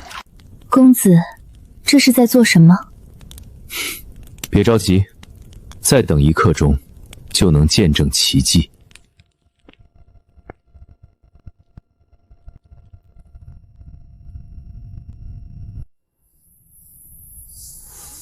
自家公主，看来是彻底沦陷了。我们家昭昭这种称呼，公主竟毫不反驳。那些亲昵话，她不生气，反倒有说有笑。公子，好了，辛苦了，待会儿去刘福那里领赏。是。走吧，进去瞧瞧。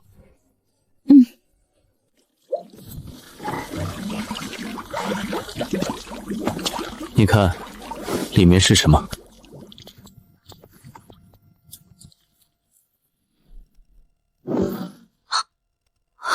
这是……没错，就是冰。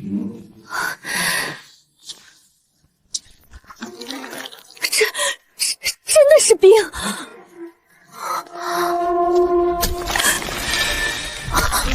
这是怎么做到的？水都冰凉透骨。给你们讲原理也听不懂，你们只要知道我能制冰即可。这是仙术吧？这不叫仙术，这叫物理。物理是什么？我也解释不清楚，就当是我偶然间发现的吧。公子当真是个奇人。嘿嘿嘿，是不是爱上我了？要不要做我的娘子？公子若是得知我的身份，定然不会像现在这么轻松。所以，我们家昭昭到底是什么身份？暂时还不能与公子说。不过，公子以后在外面可不要随意说这种话，免得引来不必要的麻烦。都合作这么久了，你应该知道本公子的为人，干嘛藏着掖着？不是我吹，就算你是公主，我也不怕。若我是公主呢？你敢去提亲吗？算了吧。你看，还说啥都不怕。倒不是不敢，只是我单纯不喜欢公主而已。为何？你若是敢，怎么会说算了？那可是尊贵的公主，哪个男人不想娶回家？我看你就是怕了。公主有啥好的？从小荣华富贵，娇生惯养，娶回来还得当个祖宗供着。万一惹得不高兴，回去告个状，几个脑袋都不够砍的。反正我是不乐意娶，还是我们家昭昭好。至于那什么狗屁公主，狗都不娶。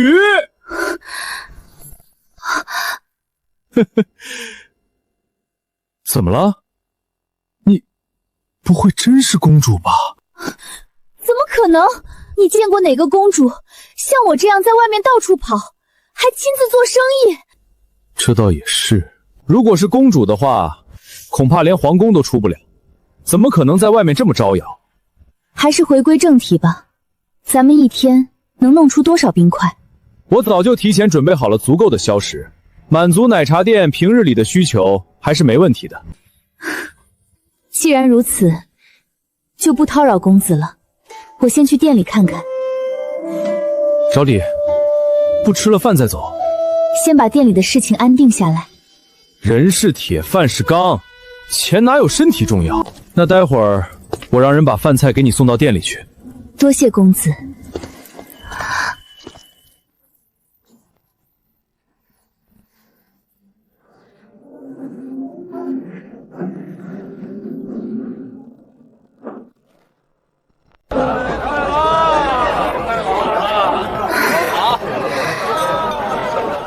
如果让他们知道这么厉害的诗出自一个比他们还小的少年之手，这些读书人会不会崩溃？苏颜公子诗才无双，而且还是个商业天才。最重要的是，他还如此年轻。我听说过太多的天才人物，从未有苏颜这般厉害，甚至我都有种错觉，好像这人是万能的。他随意做出来的诗就能引起这么多读书人敬仰，他研发的产品每一样都能卖爆，连饭菜都比御膳房还好吃，甚至连冰块他都能凭空做出来。这已经不是天才这么简单了，每一件事情都让我这个公主震惊无比。公主，刚才为何不告诉他您就是公主？你觉得以父皇如今的情况，若是传出去我在外面抛头露面做生意，会有什么结果？这般诗词造诣不可能是普通人，苏雨应该也不是他的真实名。我现在最怕的，他为士族之人。我倒觉得公主想多了，以陛下的性子，他既然知晓公主与苏雨公子合作，不可能不去查对方身份。这段时间陛下没有阻止公主合作，说明什么？我真是个傻子。公主只是当局者迷。这么说来，苏雨公子在父皇那里是可以合作之人。如果真是这样的话，有这种商业奇才帮忙，淘宝商行定能赚大钱。父皇会不会就重新考虑我的婚事了？可是他好像很反感干公主这个身份。他说公主都是娇生惯养，刁蛮任性，娶回家还要供着，移不开就回宫告状，这完全就是刻板印象。他反感的是公主，又不反感昭昭。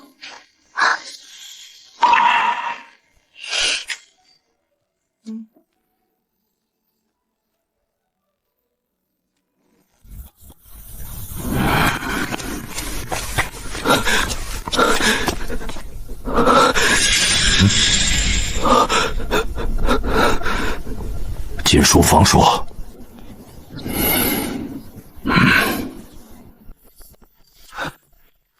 老爷，那奶茶店怎么样了？没有什么异常，一切如之前一样，而且今日的生意比昨日更火爆。怎么可能？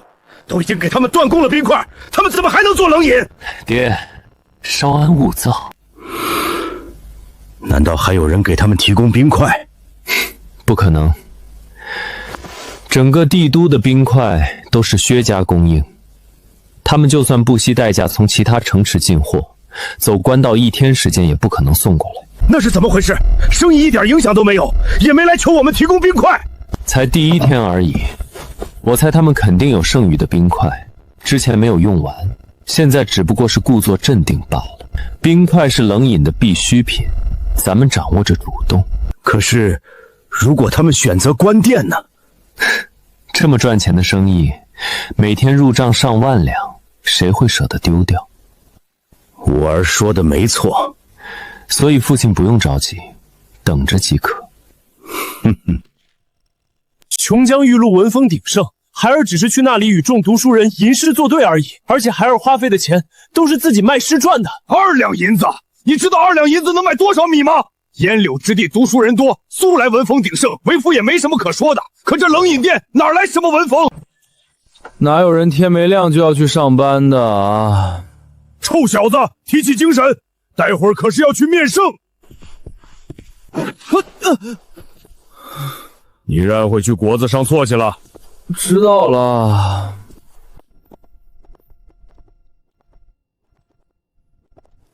老爹是国公，我可以横着走，但唯一能要我命的就是那皇帝。在这皇权至上的地方，我可不能傻到去犯忌讳。此人便是那苏颜，苏国公英雄一世，没想到这个独子竟是败家虎。听说此子整日沉迷赌博，家产都快败光了。若老夫有如此不孝子，恐怕没脸见人喽。爹，他们说话都不背人的。哼，这些读书人就是如此。为父今日就教你朝堂上的第1课。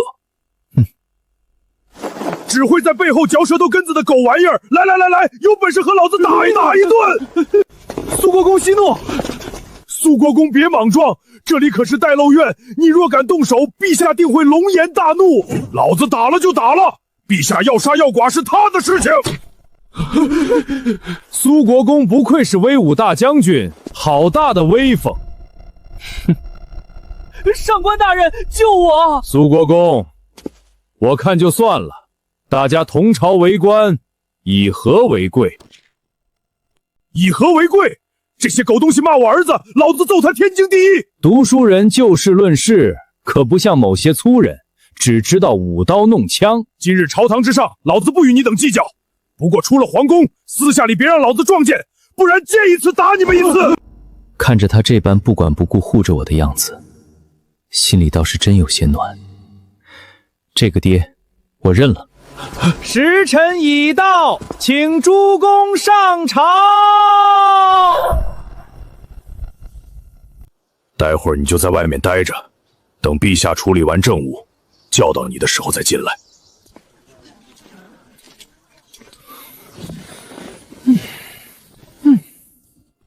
大胆！哼，一惊一乍，你想吓死人？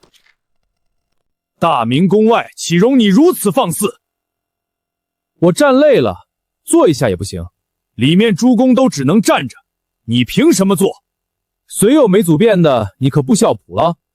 诸公在里面是面对陛下，我这是在外面，反正就是不行。若你再不起来，休怪俺动手了。你知道我是谁吗？拼背景啊！你知道俺是谁吗？你是谁？说出来吓死你！俺叫陈楚冲。没听说过。俺的名讳你都没听过？你很出名吗？俺爹可是肃国公陈霸天。原来是肃国公之子，家父苏魏国公江聘。你就是那个败家子？正是在下。既然是苏国公之子，那就是自己人。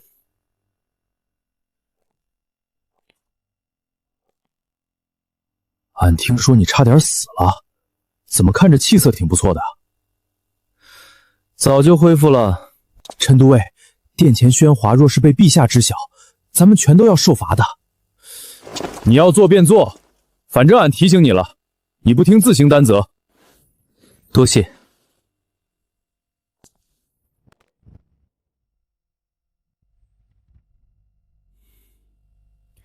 还未到秋收，帝都外怎么有如此多的灾民？回陛下，江南水患严重，房屋垮塌，田地也被淹没，那些灾民无处安身，纷纷赶往帝都。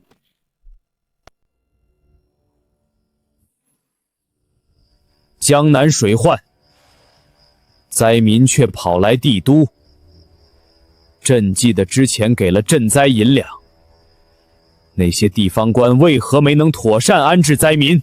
陛下，之前臣发了30万两赈灾，地方官府全都积极处理，不仅稳定灾民，还自发联系当地士绅施粥赈济。可灾民实在太多，这点钱粮只是杯水车薪。钱不够，那就再多分发下去，把灾民先安置妥善。这些事情难道要朕整交吗？秋收还未开始，国库也没多少钱粮，若全用来赈灾，恐怕军队的强粮会受到影响。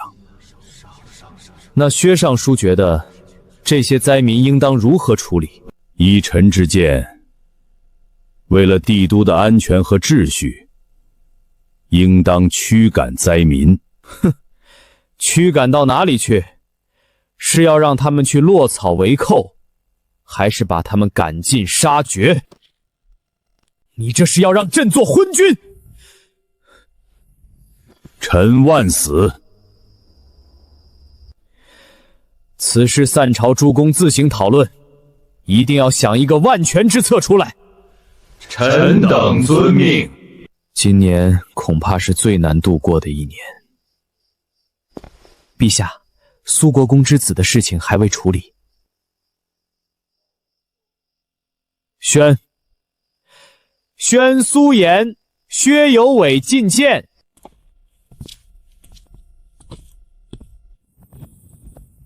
臣苏颜参见陛下。臣薛有伟参见陛下。起来吧。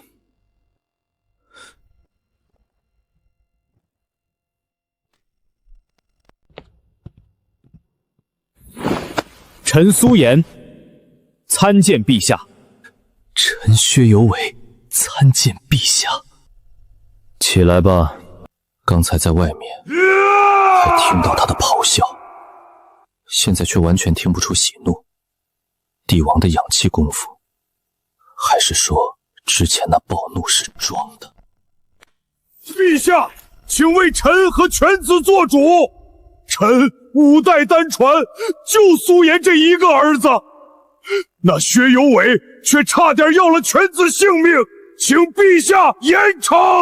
差点要了性命。陛下，当时臣与苏颜口角打斗，只是无意间打中他脑袋，请陛下明鉴。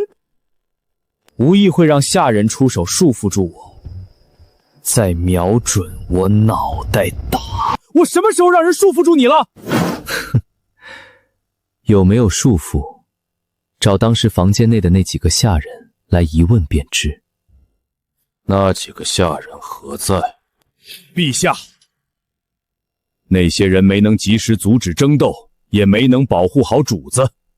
微臣知晓后气昏了头，家法处置时用力过猛，如今已经殒命，这是臣的问题，臣甘愿受罚。好一个死无对证！黄口小儿，莫要凭空辱人清白。苏将军当真小题大做，吾儿都说了，他并非有意为之，而且苏颜也打断了吾儿肋骨，他现在的情况可比吾儿好太多了。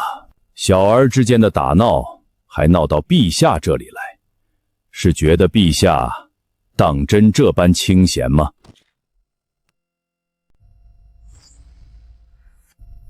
诸公觉得此事如何处理？臣觉得薛公说的不无道理。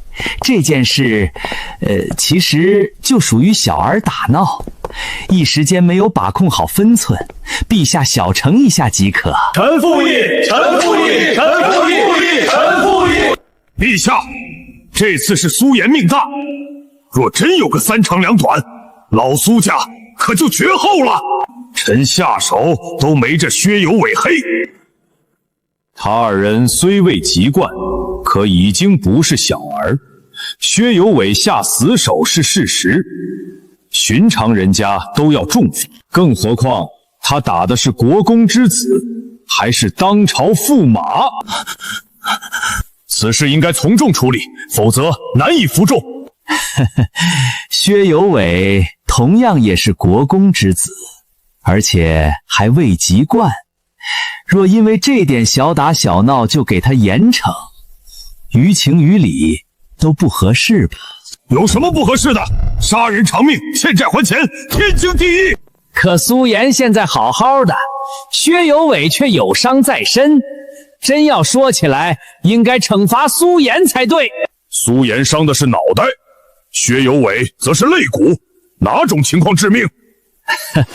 苏将军这是诡辩，我只看到事实是苏颜毫发无损，而薛公子却重伤未愈。放屁！来来来，老子让你打肋骨，你让老子打脑袋，看老子能不能锤爆你这弑的狗头！陛下，肃国公在朝堂这般猖狂，简直恕无王法。好了，吵吵闹闹成何体统？这朝堂简直和菜市场没什么区别。文臣抬杠，武将骂娘，李玄倒像是早就习惯了。既然诸公都无法商讨出一个合理的方案，那朕就来裁断此事。陛下，臣有话要说。魏公也想发表一下意见。他刚才故意停顿，好像就在等着人来打断一样。这皇帝老儿到底想干什么？臣要弹劾苏颜、苏国公和陛下。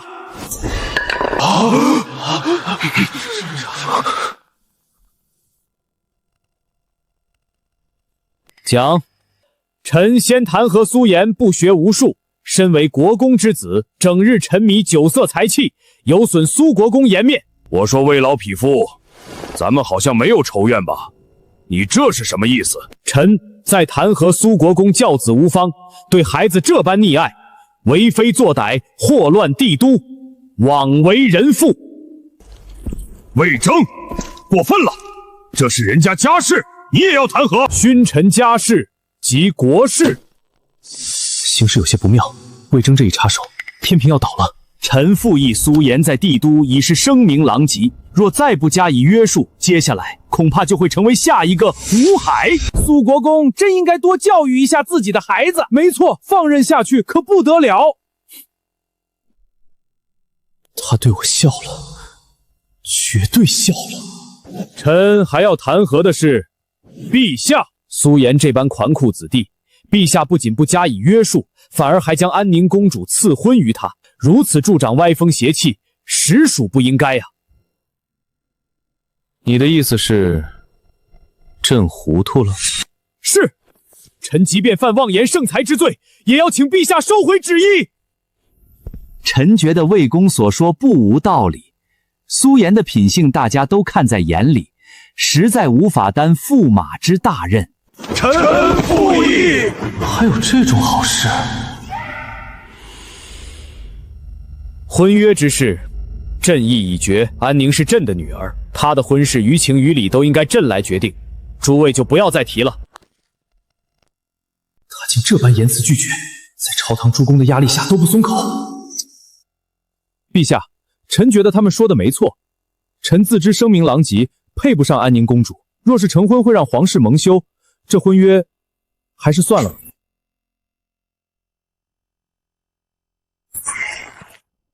他这是在干什么？竟然主动提起退婚！哼，以退为进的把戏罢了。他知道陛下愧对苏家，为了展现自己大度，才说出这番话。我说老苏，你儿子脑子真被打坏了。可能是吧。陛下，若真让安宁公主与苏颜这个败家子成婚，皇家颜面何在呀？对，魏大人说的对，为了皇家颜面，这婚可不兴结啊。虽然目的不同，但这一刻，我们确实是盟友。住口！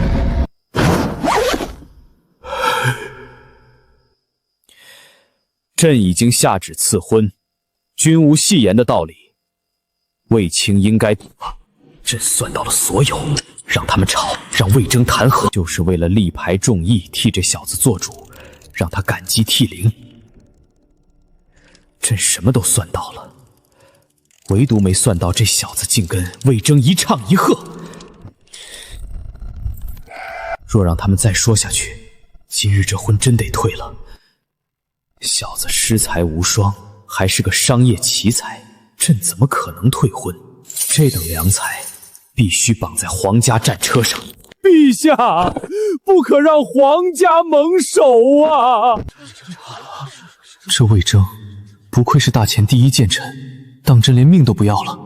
泪目，太感动了。你当真以为朕不敢拿你怎么样？君要臣死，臣不得不死。可臣身负职责，若看着陛下这般错误之举而不出言提醒，臣心难安。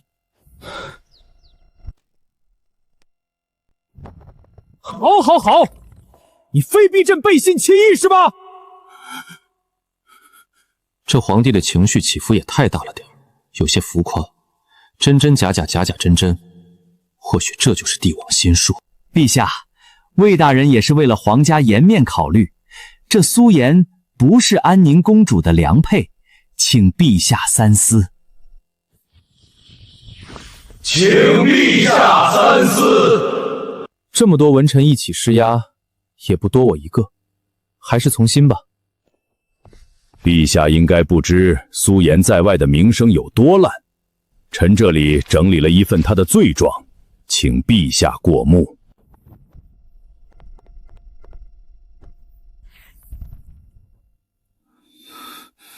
为了皇家考虑，这婚事就算了吧。其实臣并不是针对苏颜，他从小没了母亲，缺乏管教，苏国公又常年征战，没能约束好他。虽然他沉迷，整日惹是生非，但是子不教，父子过，真要说起来也情有可原。但如此缺乏管教的纨绔，怎么会配得上公主？他触碰到底线了。父亲当年为了救李玄夫妇，眼睁睁看着母亲被乱刀砍死，这件事是他心中永远的刺。现在薛顺德在大庭广众之下拿来说，这已经不是弹劾，是羞辱。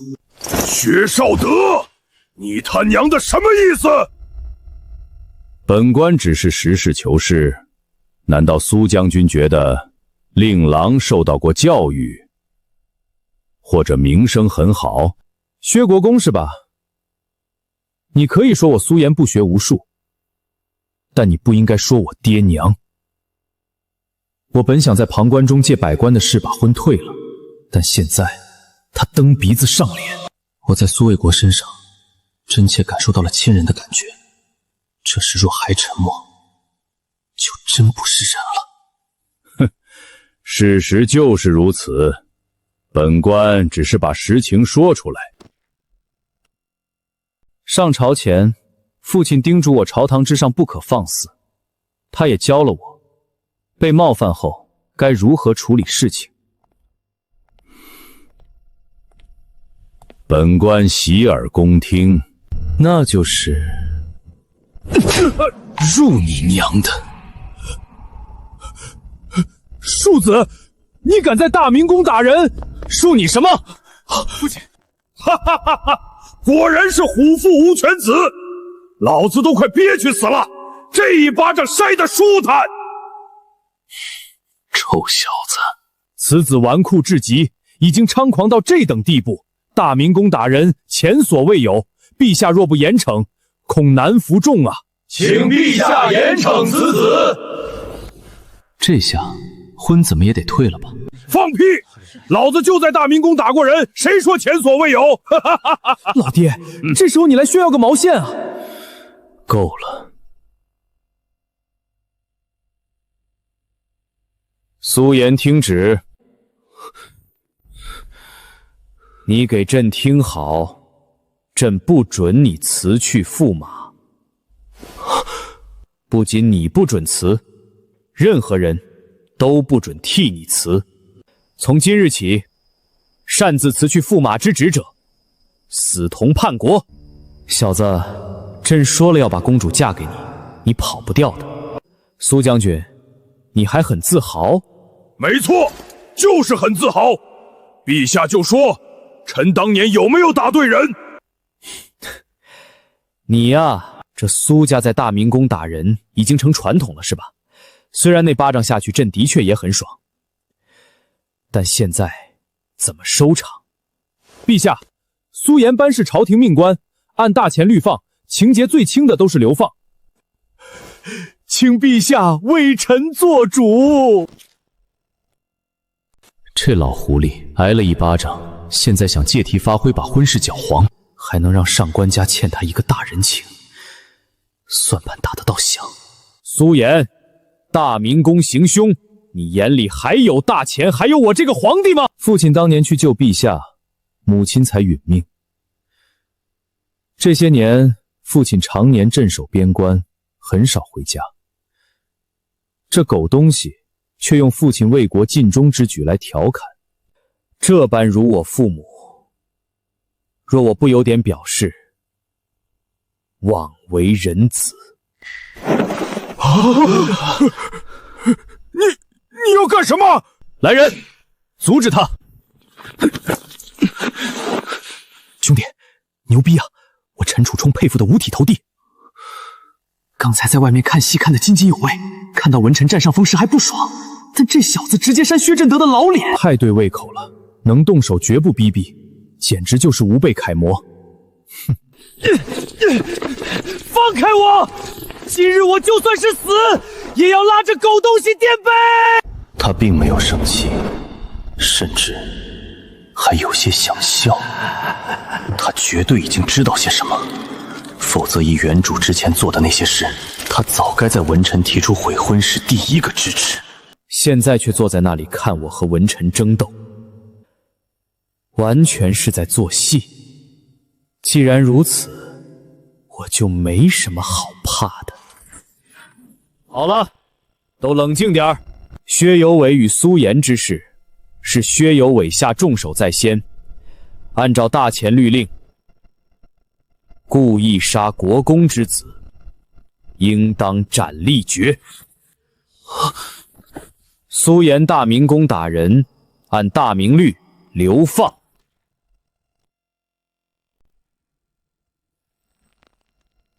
若诸公没有异议，这件事就按照律令处罚了。陛下，这处罚是否过重？陛下，臣就这一个儿子，请陛下法外开恩，请陛下法外开恩，请陛下法外开恩。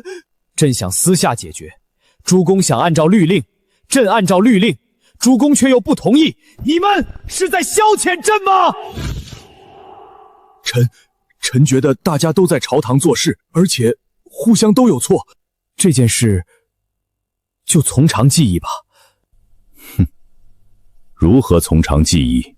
臣不追究苏颜刚才的罪责，苏颜也不追究全儿。不愧是皇帝老儿，这一招用得妙。他本就没想真处置我和薛有伟，现在抓住机会，直接给出最重的处罚，两边肯定都不想。那么两边就要互相妥协。只可惜，别人或许会妥协，我苏颜可不会。陛下，臣认罪，也愿意接受这个惩罚，请陛下按照大前律法来处理。言儿，苏颜，别胡闹！你知道什么是流放吗？别瞎说！苏颜，鱼死网破对谁都没好处。哼，谁说我要鱼死网破？臣虽犯了大错，但请陛下给我一个戴罪立功的机会。什么机会？臣听闻帝都外聚集了很多灾民，朝廷也无法赈灾。臣这里倒有一个办法，不仅可以安置那些灾民，还不用国库掏一分钱。若臣办成此事，不知可不可以功过相导？这就是我敢在大明宫打薛正德的底气。工厂那边本来就缺人手，这些灾民是现成的劳动力，让他们去厂里做工，既能解决人手空缺，又能替朝廷分忧，一举多得。你确定能妥善处理？能不能试过便知。不就是以工代政吗？这些灾民经历了苦难，身处绝望，这时候别说给他们工作岗位，就算只给一个馒头让他们做工，都会感激涕零。当然，我不会做那么缺德的事。平民已经够难了，没必要薅他们的羊毛。那些士族才是掌控最多财富的存在，才是我要薅的目标。黄口小儿不知天高地厚，灾民是朝堂诸公都头疼的难题，你能处理？真是笑话！一个不学无术的败家子，竟然还敢扬言处理国事，当真让人笑掉大牙。哼，难道你觉得自己比朝堂诸公还聪明？倒不是我苏颜聪明，其实是诸位的能力有问题，这么简单的事情都处理不了，还好意思当官？放肆！此地是朝堂，岂容你这黄口小儿撒野！陛下，这苏颜目无尊长，还狂妄至极，公然嘲讽百官，请陛下严惩！请陛下严惩！苏颜，这件事可开不了玩笑。臣愿领军令状，若无法妥善处理灾民，请陛下将臣给赐死。言儿，不可胡说！苏颜，要不咱们就算了吧。请陛下给个机会。既如此，朕就给你这个机会。只要你能解决灾民的问题，不仅能戴罪立功，朕还会封赏你个官位。别，臣不是当官的料。若陛下真想赏赐，就给我个爵位之类的吧。让我每天这么早起来上朝，简直就是要我的命。不过爵位倒是挺需要，有了一块自己的封地，我也好放开手脚创办工厂。就依你，若你成功解决掉灾民的事情，朕封你为开国县男。多谢陛下。开国县男虽然是最低等的爵位，但我才10几岁，在大前，这是史无前例的。先别急着谢恩。如果你没完成，朕可是要取你项上人头的。陛下放心，保证完成任务。既如此，事情就先这般定下。从现在开始，苏颜就是赈灾巡查使，一切灾人事宜交由他来处理。苏颜若有要求，诸卿不可怠慢。高士林，待会儿将巡查使的腰牌给苏颜。至于薛有伟，先收入大理寺，等此件事了再处置。散朝。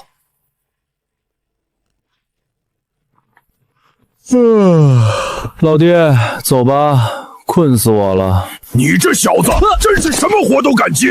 爹，放心吧，这件事又不难。走吧，俺带你去大理寺。在皇宫当值这么久，今日算是看了一出好戏。这苏颜倒很对我胃口。原本以为只是个纨绔子弟，没想到竟这般勇猛，连薛慎德都敢打，绝对是条汉子。以后要多多接触一下。父亲，救我！有伟放心吧，你会没事的。走吧。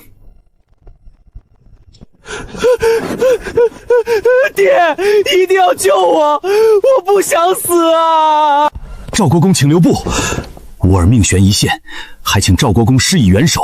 有伟是因上官冲的指使才去招惹苏颜。薛国公放心，有伟不会有事的。可陛下今日这般坚决，你觉得陛下若真想要有伟的命，他会给苏颜定罪吗？赵国公的意思是，陛下明显是想让有伟和那苏颜互相抵消罪名。只不过那败家子愚蠢至极，不仅没明白圣意，还领了军令状。苏颜不死，老夫实在难以泄愤。薛国公先别着急，那小子蹦跶不了几天了。原本他可以和有伟二人私了，却狂妄到想戴罪立功，真以为灾民这么好处理？灾民一直都是最头疼的事，此次帝都外灾民极多，据老夫了解，有4、5千之众。这么多人，不说每日的粮食消耗，光是安置都成问题。他苏颜还承诺不要朝廷出1分钱，所以老夫说他必死无疑。本来私了之后啥事没有，现在他自己找死，怪不得别人。唉，可他死了，吾儿怎么办？放心，你真以为陛下会因为这点小事要了尤为的命？老夫和太子都会去给他说情，只要苏颜没完成任务，陛下定会震怒。到时老夫再煽风点火一番，尤伟定会无罪释放。有赵国公这句话，我就放心了。臣妾见过陛下。都说了，老夫老妻不用这般多礼。礼数是后宫的根本，臣妾身为后宫之主，怎可坏了规矩？皇后总能说出这些大道理。朕让人给你排队买的奶茶，不得不说，苏颜那小子弄出来的东西都挺有新意的。现在淘宝商行、手摇风扇、奶茶都非常畅销。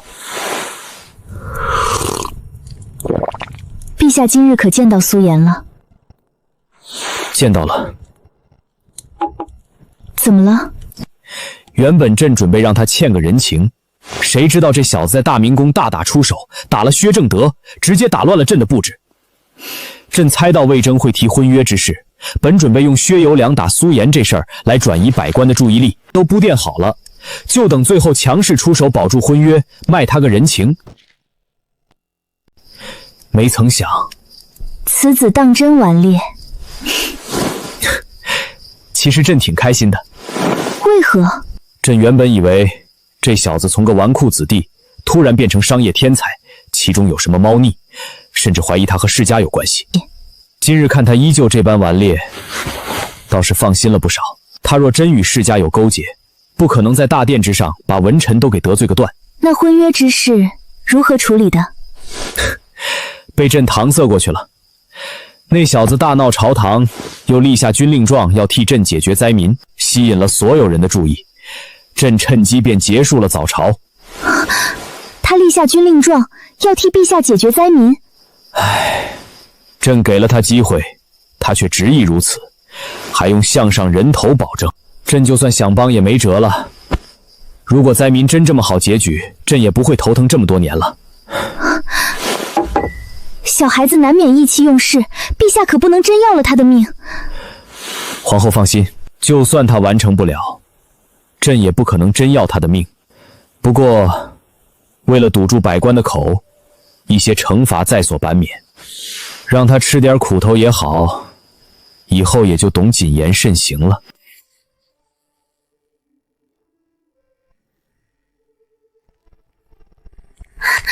怎么样，公主？奴婢听那些人说，今日那苏颜的确去了朝堂，而且郑国公也提到废掉婚约之事，如何？没能成功。公主，你没事吧？不是，我听闻郑国公反对这门婚事，心里还以为有了希望，没想到连他都无法让父皇改变主意。公主，虽然这次没能成功，但那苏颜却闯下大祸。他闯了什么祸？苏颜在大明宫掌侮薛国公，陛下判他流放，若他当真被流放，婚约肯定会作废。我知晓他纨绔，却没想到他敢在大明宫打人。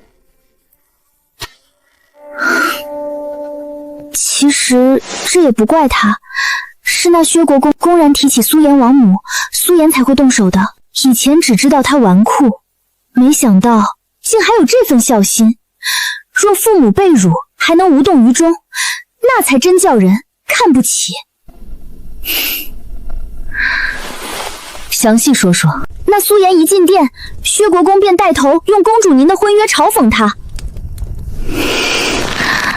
后来薛国公竟提到了他死去的母亲，苏颜一下子就冲了上去，狠狠扇了那老匹夫一巴掌。最让人没想到的是，那苏颜竟要与薛有伟鱼死网破，还当场立下军令状，说要替陛下解决帝都外的灾民。灾民之事，连太子哥哥和父皇都无法妥善处置，他能有什么办法？奴婢也觉得这次苏颜恐怕没办法翻身了。以父皇的性格，不会让忠臣绝后的。若苏颜到时无法完成，我会去向父皇求情。公主，您不怨他了？我从未怨他，我只是怨这门婚事。今日他因辱母而伤人，我若再因婚约之事恨他，反倒显得我李昭宁不通情理了。静观其变吧。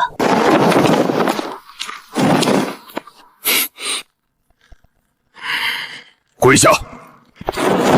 你应该能感觉到陛下想息事宁人。感觉到了。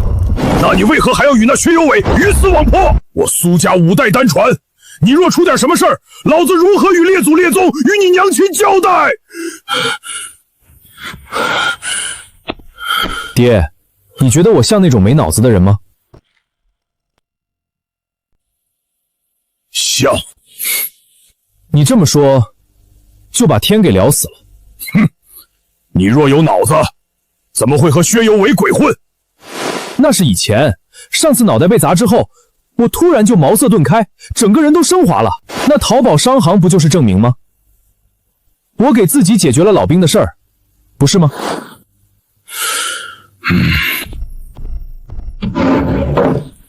这可是大难题，你准备怎么做？对于别人来说是大难题，对于我来说轻而易举。哼，其实很简单，以工代战。以工代战？以工代赈，顾名思义，就是让那些灾民去做工，他们劳动带来价值，然后价值再反哺回灾民身上，这样就不需要花费大量钱粮去赈济。所以，你准备让那些灾民去工厂做工？没错，如今手摇风扇的订单虽然在下降，但白塘那边还需要大量人手。可是你知道这次灾民有多少吗？将近5000之数，你能吃得下？这么多人没有任何其他收入，全都要张嘴吃饭，每天的开销都是一笔不菲的金额。你那白塘工厂有赵博他们在做，虽说还缺人，但绝对要不了4、5千人。父亲放心，白塘只是开始，后续我还会开设其他工厂。还有其他工厂？当然，奶茶和手摇风扇都只是前菜，咱们本赚够了，以后绝对能成为帝都巨富。巨富？只不过这件事之后，做生意的事情就瞒不住喽。我之前一直按您说的祖宗规定隐藏身份，可这次我立了军令状，肯定有很多人盯着，后续还要和皇帝老儿汇报，这件事不可能瞒不住。列祖列宗在上，今日你们的后代子孙有性命之忧，权宜之下只能违背祖训。我知道列祖列宗是深明大义之人，血脉延续事关重大，请列祖列宗不要责怪，放手去做，让大家看看你不是什么败家子。放心吧，老爹。言儿，你那银子能不能让爹保管？等月末把钱分出来，我就让人拉到国公府。哈哈，这才是爹的好儿子嘛！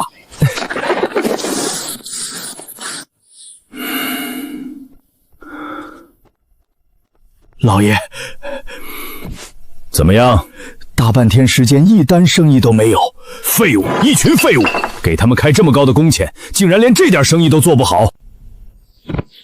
老爷，那琼江玉露实在太火了，甚至有许多隔壁城池的人都跑来帝都购买，那条街每天排队都堵得水泄不通。愣着干嘛？查！给我去查！是。圣旨到！奉天承运皇帝制曰：近者江南水患，流民四起，朕闻之恻然，寝食难安。幸苏国公之子苏颜赤胆忠心，慷慨自陈，主动请忧赈灾。朕念其情真意切，忧国忧民，特授赈灾巡查大使之职。苏卿所至，如朕亲临。敢有阳奉阴违、推诿掣主者，以欺君罔上论，赤道奉行，星火木论。钦此。臣苏颜接旨。恭喜驸马爷！哎，高公公可别乱说，都还没成亲，怎么可以叫驸马？高公公辛苦了。这可使不得。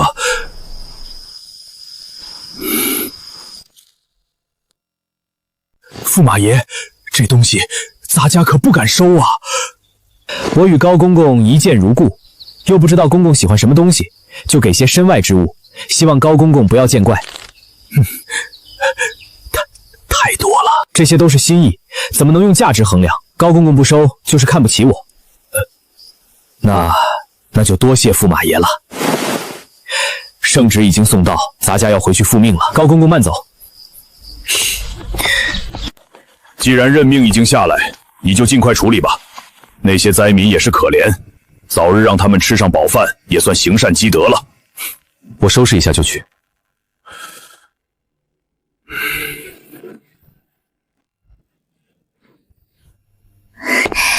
公子真英俊。小丫头可别犯花痴，等你长大了再说。小蝶已经不小了。走吧。大哥。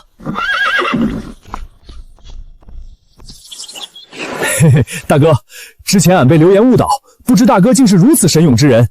大明宫一见，俺对大哥心向往之，想与大哥结交一番。既然楚冲兄弟这么敞亮，我苏颜也是个喜欢结交朋友之人。你这个兄弟，我交定了。敞亮，不愧是陈霸天之子，这力量无敌。习惯了，下次一定注意。大哥，听说你要去赈灾，大哥心善，见不得百姓流离失所，所以向陛下自荐，前往帝都外赈灾。不愧是大哥，简直是吾辈楷模。我也想和大哥一同去见见世面。你也想去？父皇说，多体会民间疾苦，才能更好的当个管理者。以后就藩，我好歹也是个藩王，若是无法管理好封地，父皇肯定会很失望。行，我就带你一起。大哥，俺也想去。你去干什么？你不是要在皇宫当值吗？这几天都是秦元当值，俺休息，反正闲着也是闲着，跟着大哥见见世面。行吧，既然你想跟着也行，不过先说好，一切都听我的。是，大哥。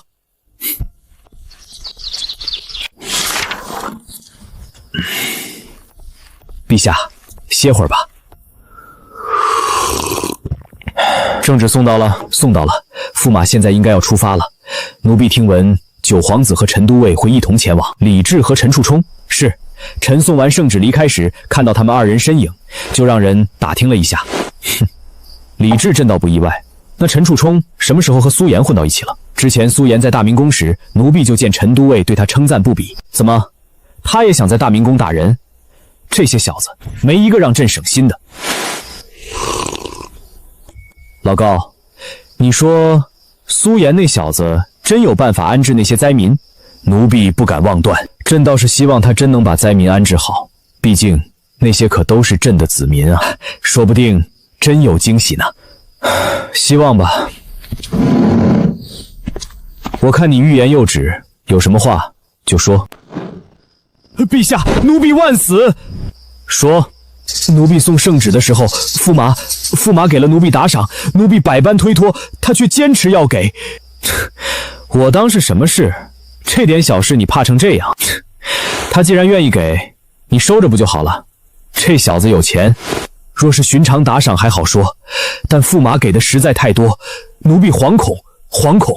你好歹也是内侍监总管，瞧你那没见过世面的样子，有多少银子能让你惶恐成这样？陛下，这是驸马给我的打赏。大胆！你一个宦官，竟敢收贿赂！起来吧。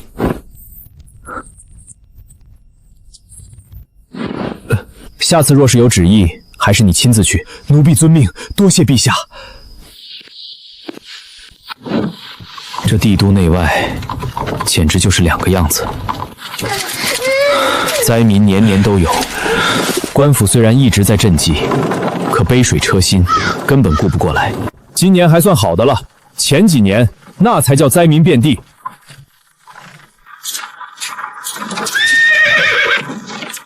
大人，前方有人拦路。谁敢拦咱们的路？俺去会会他。等等。救救我们！救救我们！住手！请大人救救我们！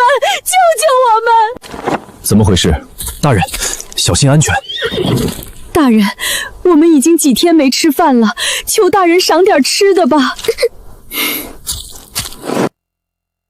别按了，你们是从哪里过来的？回大人，我们是从江南跟着他们一同过来的。你们不知道朝廷在万年县施粥？知道。那为何不去领粥？拿点吃的过来。是。吃吗？叫声哥哥就给你吃。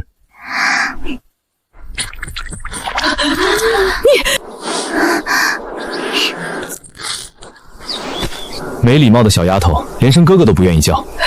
先吃吧，吃完再说。谢谢大人，谢谢大人。水，喝点水。谢谢大人。你也喝点。看你的样子，应该不是普通的平民。家中做了些小生意，因为洪灾把整个宅子都冲垮了。父亲为了救我和小隼，被洪水冲走。夫君前几日饿死，我们实在没办法，才拦大人的车驾。吃完。可是，放心，最多1天时间，你们就不用饿肚子，全都吃完。现在能说一说为什么不去领粥了吧？我是本次赈灾的巡视使，有什么话都可以对我说。我若是想对你怎么样，会浪费一块饼吗？大人应该是帝都人士，对民间的事情不太了解，所以根本不懂施粥。没错，我第一次出帝都。这施粥也是有讲究的。最开始的时候，他们确实会施舍一些粥水，不过那些粥水根本不够，施舍完就只能等明天。到了后来，虽有粥棚在那里，也有人煮粥，可是粥里面除了糠以外，根本见不到什么米。我夫君就是去领粥的时候被人打断了腿。对我们这些人来说，受伤几乎就代表着死亡。他们还敢打人？打人还算好的。其实灾年最可怕的并不是灾民，而是像大人这种达官显贵。为什么？这个大人若是真想了解，就去万年县问问当地百姓，我就不说了。那继续说施粥的事。没什么可说的了。那些粥棚虽然一直都在，但里面煮的东西根本不会给我们。施粥，不给灾民粥水。大人懂得商贾之道的复用吗？当然，重复利用，让一件物品的价值最大化。你的意思是？大人英明，这里距离帝都如此之近，他们怎么敢的？小丫头，别怕，那些坏人，哥哥去把他们一网打尽。到时候哥哥带你去个地方，你就不用饿肚子了。别去帝都了，想要吃饱饭就别乱跑，去万年县等着，会有人帮助你们。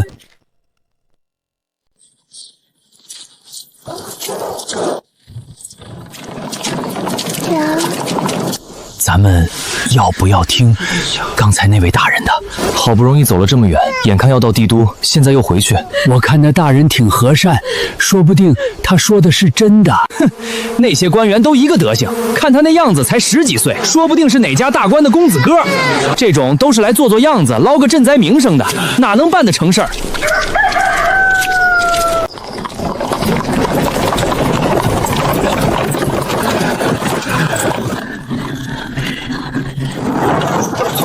尔等何人？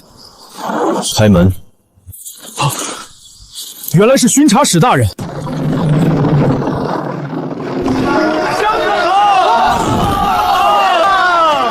这城内和城外完全是两种样子，习惯就好了。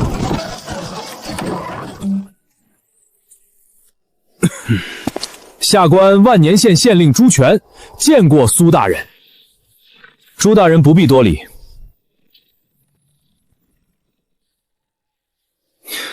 我们不是去县衙商量赈灾之宜吗？如今天色已晚，赈灾事宜明日再办也不迟。下官已经设好宴席，备上美酒，给大人接风洗尘。这二位是？他叫李治，他叫陈楚冲。下官见过九皇子，见过陈都尉。你就当我们不存在即可。那就在这里聊吧，进去。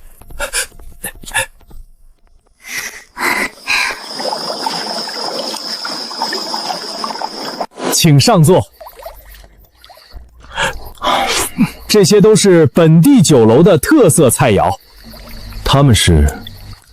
哦，这位是刘恒，万年县刘家家主；这位是周良，周家家主。他们都是当地颇有声名的士绅，也是这次配合朝廷施粥的大善人。原来如此。既然大家都到齐了，那我也懒得一个个去找。呵呵，苏大人，先吃菜，咱们边吃边聊。谢谢。朱大人，汇报一下灾民的具体情况吧。大人何须这般着急？下官不仅准备了酒宴，还给大人准备了礼物。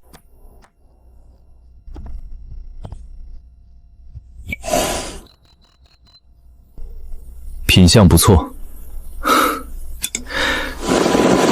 的确是好东西。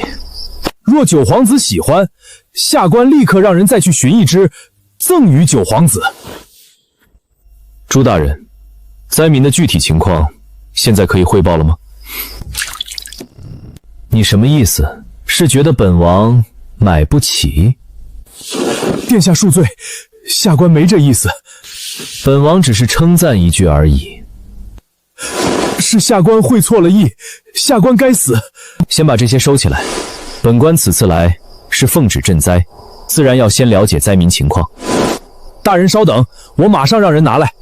灾民统计和目前县衙的钱粮全都在这里，请苏大人过目。这么多我也懒得看，你直接把结果汇报给我即可。自灾民流入万年县开始，下官就积极组织赈灾事宜。朝廷一共下发赈灾银两40万两，粮食3万斗。赈灾粮耗尽之后，下官用银钱向周围县的士绅手中购买了粮食，坚持每日施粥。如今还剩下5万两余钱。灾民有多少？灾民数额每日都在变动，从最开始的1000余人涨到如今5000之多，而且数量还在增长。2个月时间，40万两只剩下5万两，每日几千两以上的支出，就煮了几锅粥。苏大人应该不知道，如今粮食的价格，现在还未秋收，粮食本就已经稀少，再加上灾情影响，现在粮食比黄金还金贵。再金贵，区区数千灾民能用得了如此多的银两？赈灾可不仅仅是粮食方面的支出，这些是赈灾人员雇佣的支出，这些是修缮灾民临时安置住所的支出，还有运送粮食的车马费、施粥棚的陈材料、雇佣护卫队维持秩序的费用。不知苏大人还有何疑虑？朱大人办事果然周全，在下佩服。哈哈哈哈！识君之路，忠君之事。本官坐在这个位置上，自然要尽心尽力为朝廷办事。这次灾情，多亏了刘恒这些士绅帮忙，如果没有他们，恐怕灾民比现在更难。下官斗胆为他们请功，请大人明鉴。哈哈，朱大人谬赞了，我等只是尽一些微薄之力而已，都是应该做的。我等虽不是官，但身为读书人，都应该有一颗忧国忧民之心。诸位放心，这些事情我会如实禀报陛下。那就多谢苏大人了。诸位稍安勿躁，大哥，就这么算了。放心，我自有办法。诸位为赈灾之事殚精竭虑，本官佩服不已。在这里替灾民敬诸位一杯。谢苏大人。哈哈，既然正事已经谈完，接下来可以放松一下了吗？苏大人，当然，上歌舞。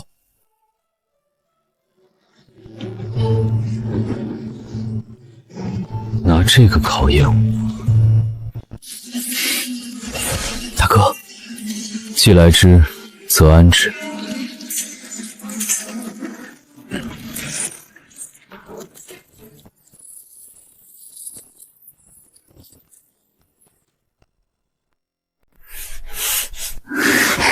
公子，奴家好看吗？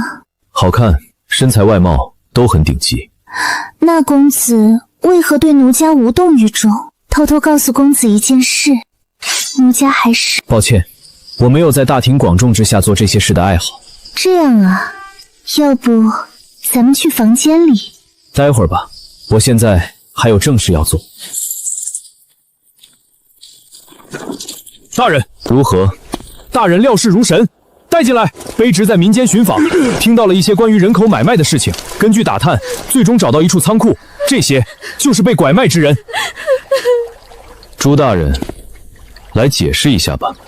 大人，此事下官不知情，下官不知情啊！你身为万年县县令，地方上出了这么大的人口买卖，你竟然说不知情？下官真不知情。那你们呢？也不知情？我等只是乡野村夫，怎会知晓朝堂的事情？不知大人此话何意？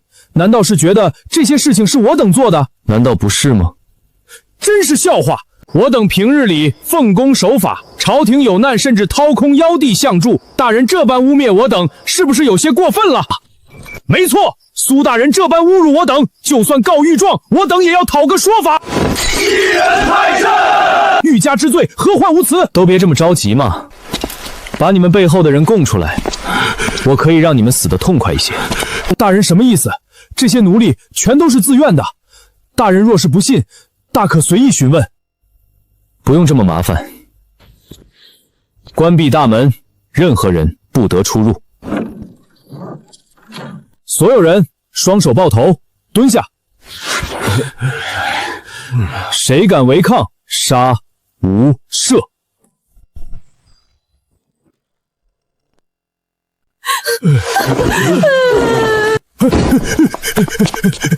想跑吗？刚好消消食。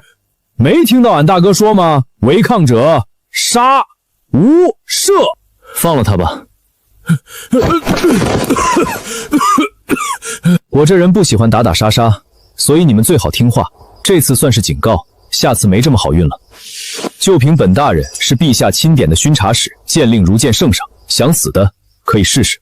本官定会上奏弹劾苏大人。你应该没这个机会了。你还有你，分别带队去这些士绅府上搜，把他们往来的私信、账本全部给我搜出来。是。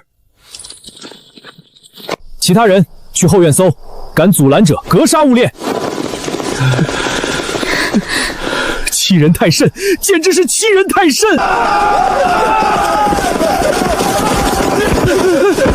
放开我！你们是谁？谁给你们的权力来诛父抓人？灵儿，苏大人，这是犬子，别伤到他。你们在干什么？爹，爹，救我！这些人进来就对孩儿拳打脚踢，放开我儿子！放开！怎么回事？大人，卑职进去时撞见这几个人正在欺凌一对母女，手段极其残忍。人呢？哥哥，疼。朱大人，你刚才说弹劾我。大哥，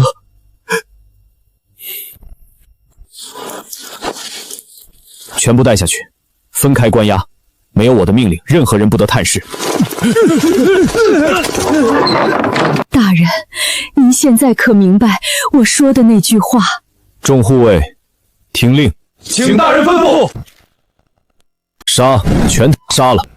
大人，真杀！杀！有事情我担着。大人饶命！苏大人，你不能这么冲动。虽然你是钦差，随意杀人也无法与陛下交代。大人，他们不过是一介贱民而已，您真因为他们触犯律法？大人，与我们无关啊！是朱林派人去抓的他们，都是朱林干的。爹，救我！我不想死。大人饶命！大人饶命！除了他，全杀了。我的儿子！我的儿子！把他放下吧。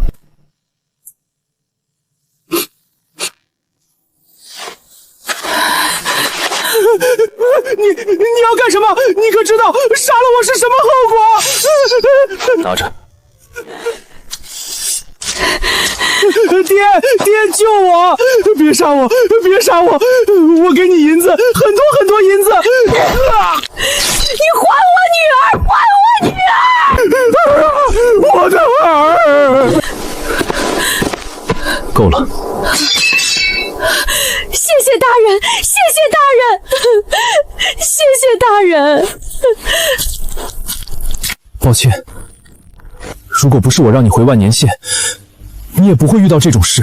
大人，如果没有大人的话，我们也会被饿死。大人，您是个好人，能遇到您是我们最幸运的事情。大人，您是个好官，我相信您一定能让灾民吃上饱饭。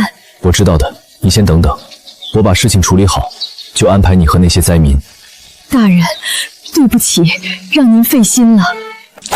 不要！求大人把我和女儿葬在一起。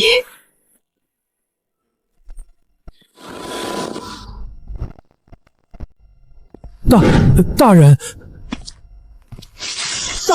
我乃朝廷命官，在罪名没下达时，你若敢杀我，按大前律吕，你也要死。我知道你们身后有人，也知道就算把你们抓起来，那些人也可以救你们出去。大人，杀平民和杀朝廷命官可不一样，你真要为了这些贱民把自己搭进去？苏颜，没必要。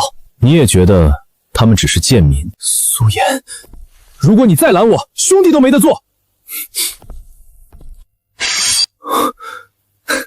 既然是兄弟，那就一起。本王虽不受宠，好歹也是个皇子。哈哈，既然是兄弟，怎么能少得了我？饶命！饶命啊！为了那些贱民，不值得呀！到现在都还一口一个贱民，对于今天的事情，你应该习以为常了吧？没有，今日完全是个意外。意外？去你妈的意外！朱大人死了，他们竟然真敢杀朱大人，真敢杀朝廷命官！把他们全都抓起来。是，大人。饶命啊！大人，这些人怎么办？废话，他们又没犯罪，当然是放了。走。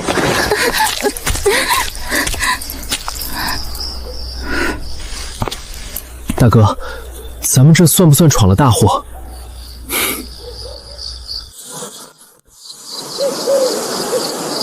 大人，灾民的消息已经传出去了，卑职还派人去官道沿途宣传。周鹏已经开始煮粥，那些灾民听到消息，肯定会第一时间过来。账本搜到没有？全都装好了。县衙的账房已经在比对，这些人往来的书信也整理出来了，就等大人前去处理。这是在刘行营卧室暗格中找到的，上面全是暗语，但银两数额写得清清楚楚，共计80万两。那就走吧。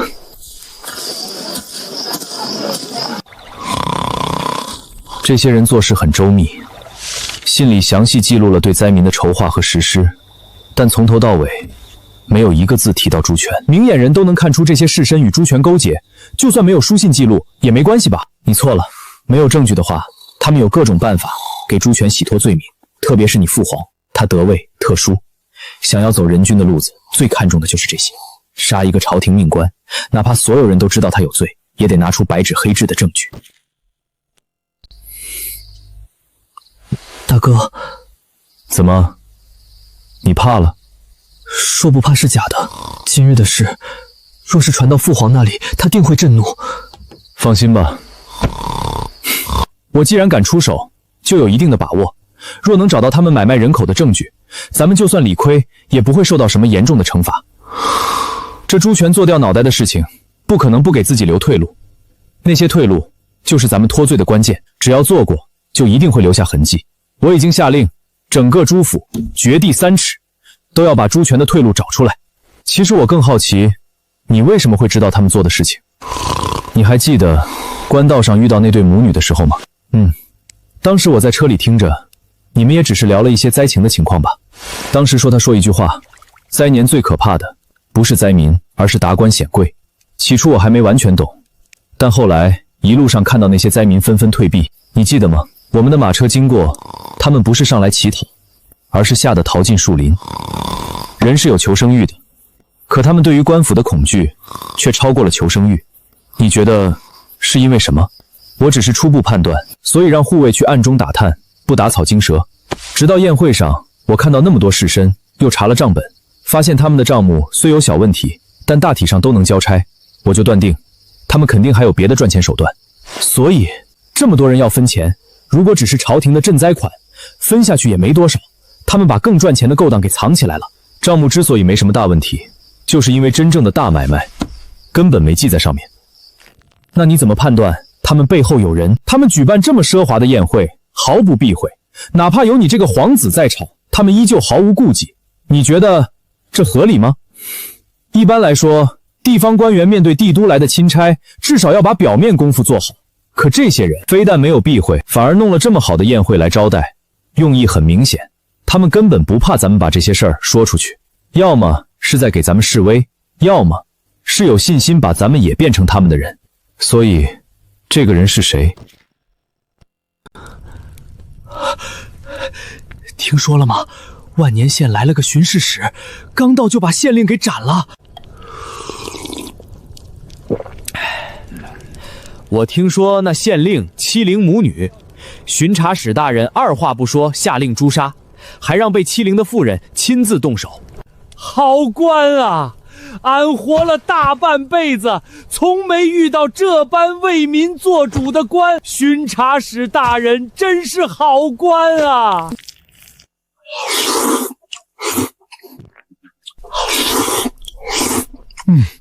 老苏啊，你家饭菜这么好吃，怎么不早和俺说？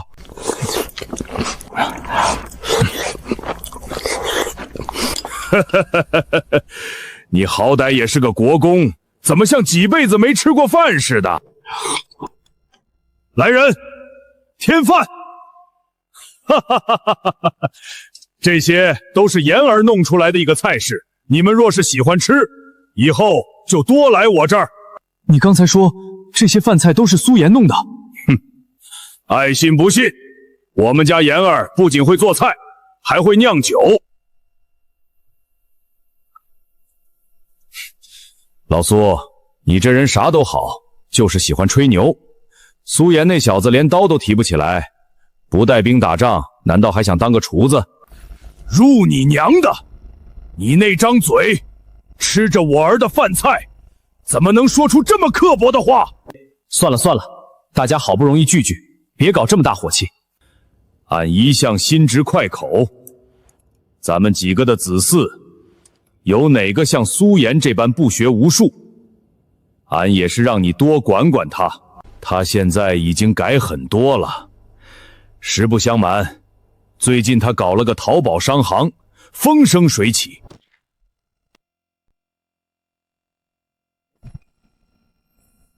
你没烧糊涂吧？堂堂将门之后去从商，手摇风扇和奶茶都是那小子搞出来的。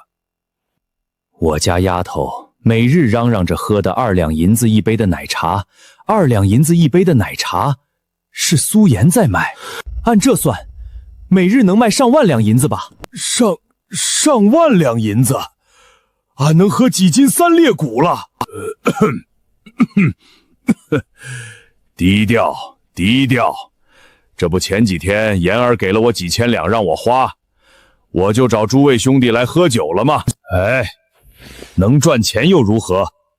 有本事你让苏妍和俺家冲儿打一架，看谁更厉害。俺家陈楚冲骁勇善战，从没给俺惹过什么事情。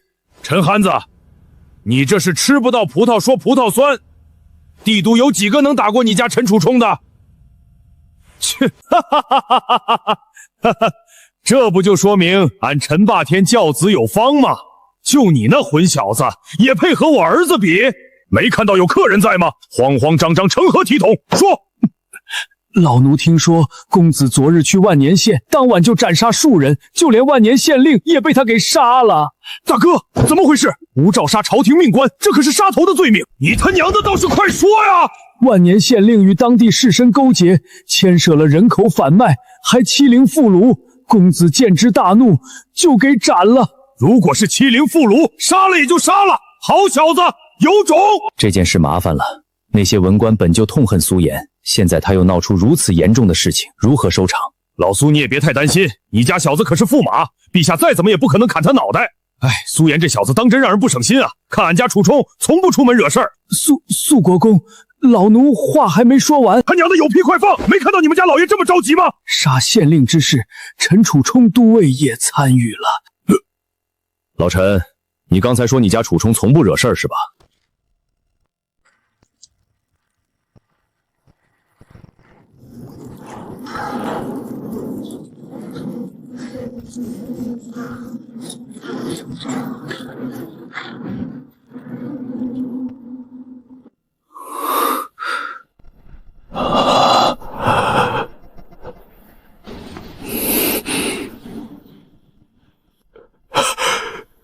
有为，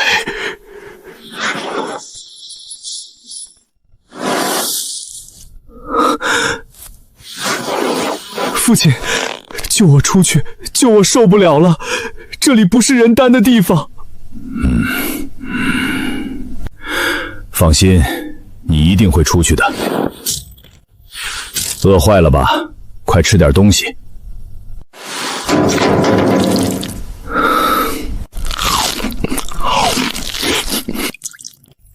慢点吃，别噎着。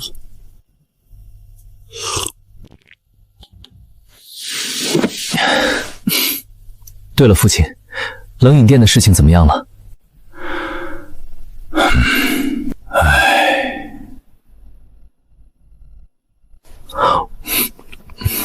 怎么了？冷饮店已经几天没客人了，全被那奶茶店给抢走了。不可能，咱们不是没提供冰块给淘宝商行吗？他们怎么还能抢咱们的客人？不知道。之前我以为他们有存货，可是这么久了，他们依旧有源源不断的冰块。那奶茶店开张后，直接把双血堂的生意抢完了。现在薛家全城8家双血堂都没有客人，这些都不是主要的，主要的是冷饮行业受到冲击，冰窖内的冰块卖不出去。怎么可能？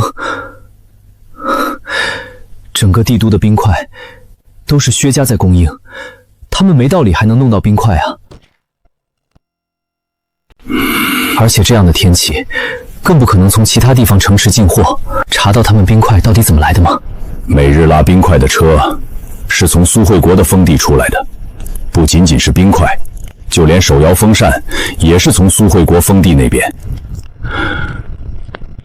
我怀疑这淘宝商行和苏卫国有关。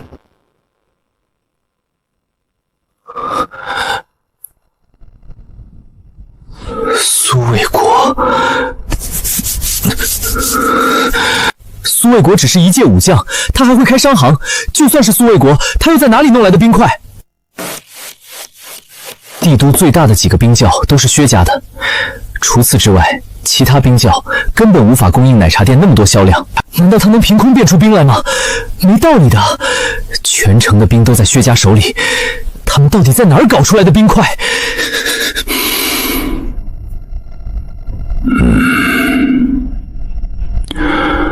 先不提这个，当务之急是要让你先出去。父亲想到办法了。不是我想到办法，是那苏颜给机会了。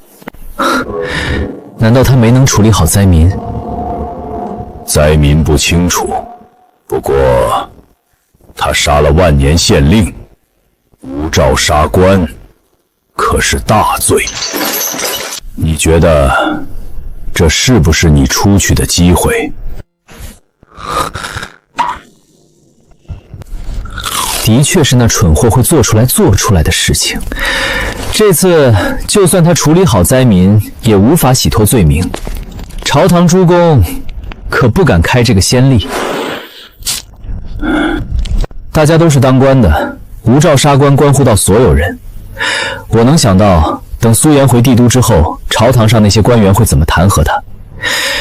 这件事不仅会影响到苏颜，就连苏卫国都可能受到影响。他犯的事太大了，大到根本没法用功劳来弥补。朝堂诸公也不允许这种事情发生。官绅是所有人的护身符。如果开了这个先例，以后有人效仿，随意斩杀官员，那还得了？我已经联系了赵国公，他会带着诸公一同弹劾苏颜。到时候他想活下去，就必须和我们和解，不然数罪并罚，不仅他要死，苏卫国都会受到牵连。苏颜犯的事情实在太多了，之前就已经被定了流放的罪名，然后又自立军令状，如果未能处理好灾民的事情，他就是欺君之罪，现在又无照杀官，数罪并罚之下，谁都救不了这小子。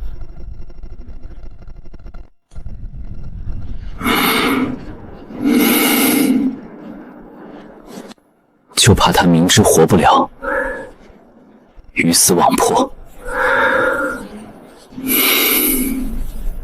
之前苏颜本就可以不去管灾民的烂摊子，两人私下和解，啥事儿都没有。这蠢货，有时候就是一根筋。不可能，他就算不为自己着想，也要为苏卫国着想。就算他想鱼死网破，有赵国公和太子保你，老夫再联合百官施加压力，陛下应该不会要你的命。救你出来并不难。就等那蠢货回京了。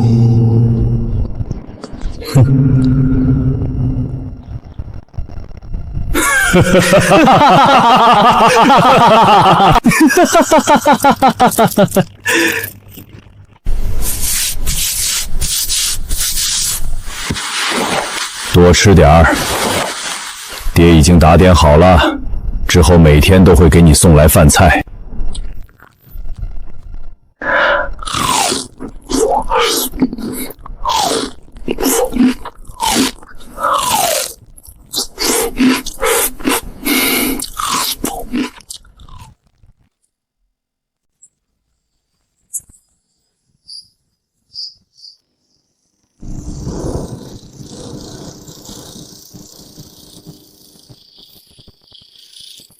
高山林，皇后千秋节的事情准备的怎么样了？回陛下，太子每日都在户部与众大臣筹备，事无巨细，亲力亲为。听说流程全都敲定了，目前已经在招募人手，筹备各种节目了。哼，太子是有孝心的。李治那边怎么样了？怎么了？九皇子随驸马去了万年县。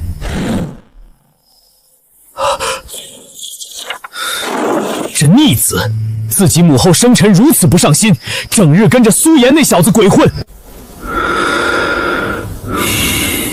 罢了罢了，距离千秋节还有段时间，朕对他的要求也不高，只要他负责的几个地方没有出太大纰漏即可。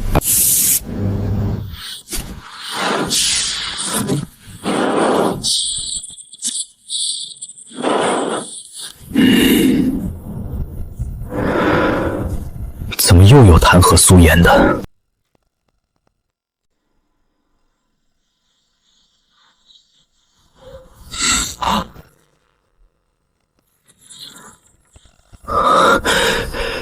这臭小子，当真想找死吗？陛下息怒！息怒？你让朕怎么息怒？那苏颜竟敢无照杀官，而且到了万年县第一晚就杀了数人，他这是想干什么？想造反吗？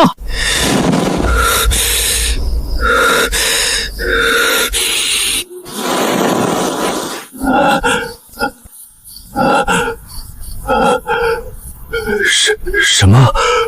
无照杀官？大前开国以来，也就陈霸前干过这种事。那次如果不是他对陛下有从龙之功，早就已经被斩了。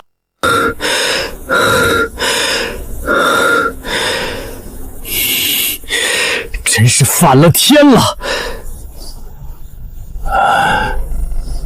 陛下息怒，驸马虽顽劣，但以他的品性，应该做不出这种事情。哼！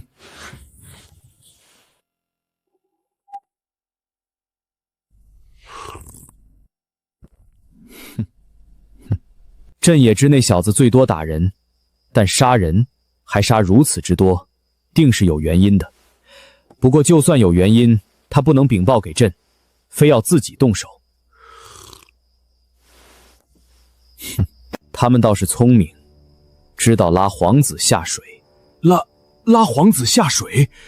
李治那小子也动手了，还有陈处冲，他们一起杀的那县令。九皇子成长了，哼！高士林，奴婢在。下旨，把那几个小子给朕叫回来，朕要亲审此事。奴婢立刻去办。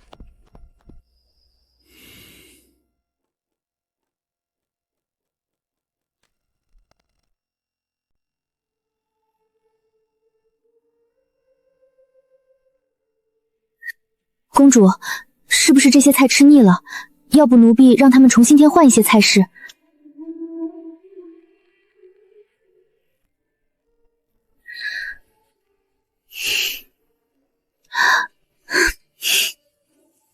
这几天都没见到他，应该是有什么事情耽搁了。难道是在准备新的生意？这个奴婢就不知道了，要不要奴婢去查一下？不用去吗？不用。既然公主对她这么好奇，为何不让奴婢去查？我也有事瞒着她。若是去调查她，不就代表我方面在瞒她了吗？对方都没调查我，我也很默契的没有去调查她。如果打破这个局面，我就做不到这么心安理得了。还是你们会玩。公主，有大事发生。何事？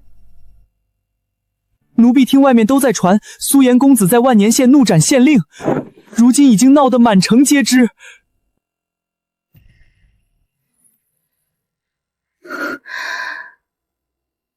斩县令？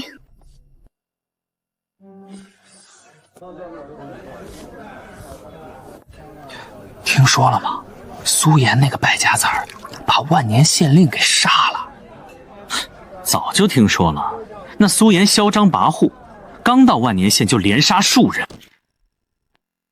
此人在帝都虽然作威作福，但是并没有做伤及性命之事。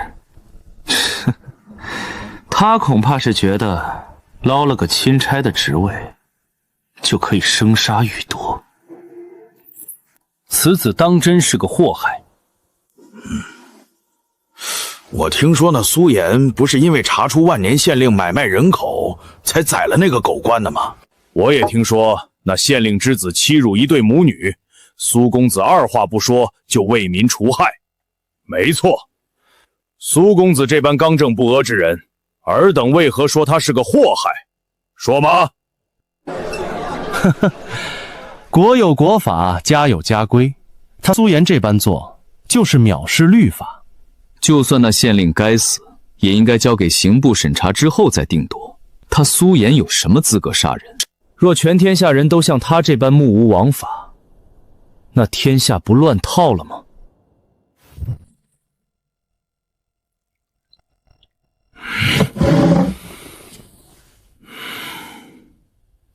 哼，你们这些读书人，整日读圣贤书，没想到竟然帮着那狗官说话。和你这种粗鄙之人没啥可说的。这几日城中到处都在吵这事儿，有人拍手叫好，有人破口大骂。这帝都多少年没这么热闹过了。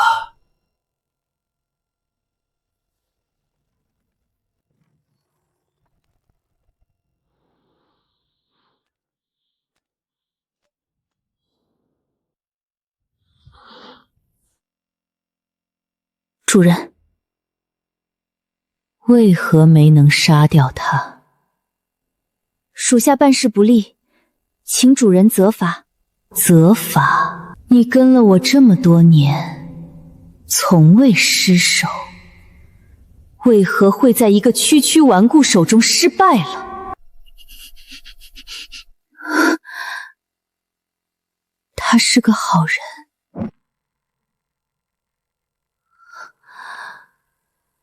是个好人。什么时候你还看对方是不是好人了？哼！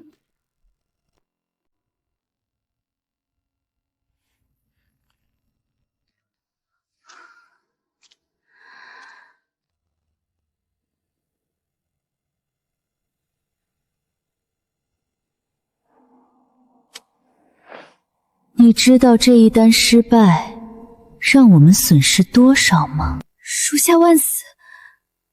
你可不能死！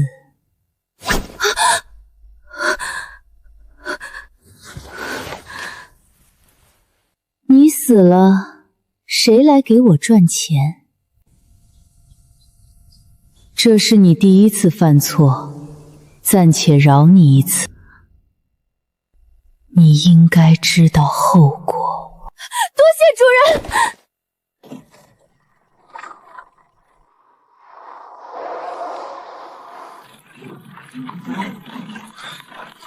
陛下也真是的，哼，不就宰个狗官吗？用得着下急诏？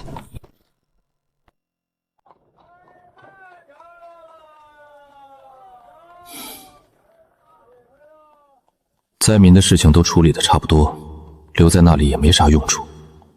早日回来也挺好的。只是这次回帝都，肯定要汇报灾民如何处置，到时候淘宝商庄老板的事情就藏不住了。其他人倒还好，我根本不在乎他们怎么看，就怕昭昭知道我是驸马后，会不会怕了，不敢再与我往来。希望那些文臣给力一点，不然可真要愁死我了。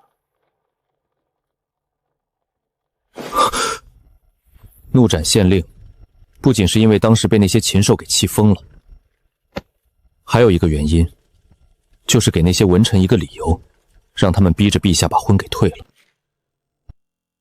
如果能借知这件事退婚，自己没有准驸马这个身份，到时候再给昭昭说些好话，应该就能安抚好他。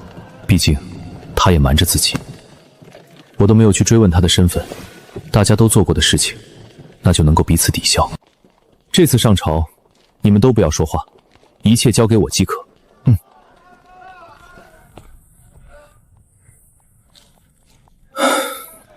让我说我也说不出个啥。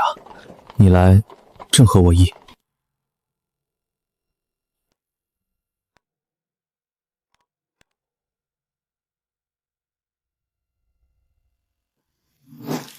这些文臣全都来了，看来他们是铁了心了。这下完蛋了。这件事说大不大，说小不小，主要还是看陛下的意思。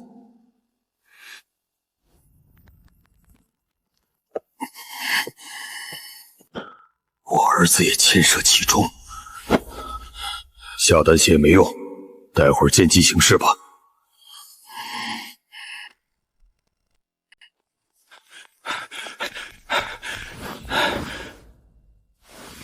陛下，驸马他们到了。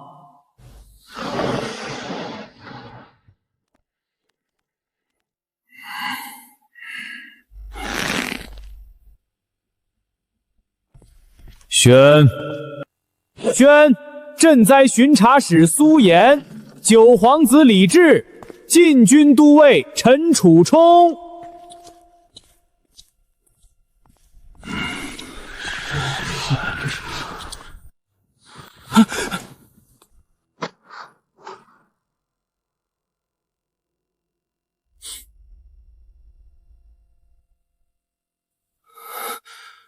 苏颜，你可知罪？陛下，臣何罪之有？混账！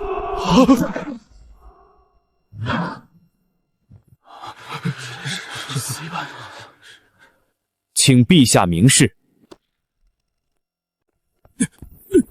苏颜，你好大的胆子，竟敢这般冲撞陛下！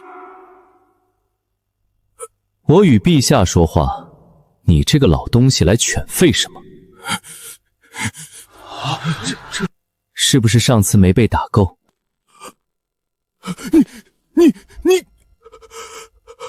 你什么你？话都说不利索，怎么当的官？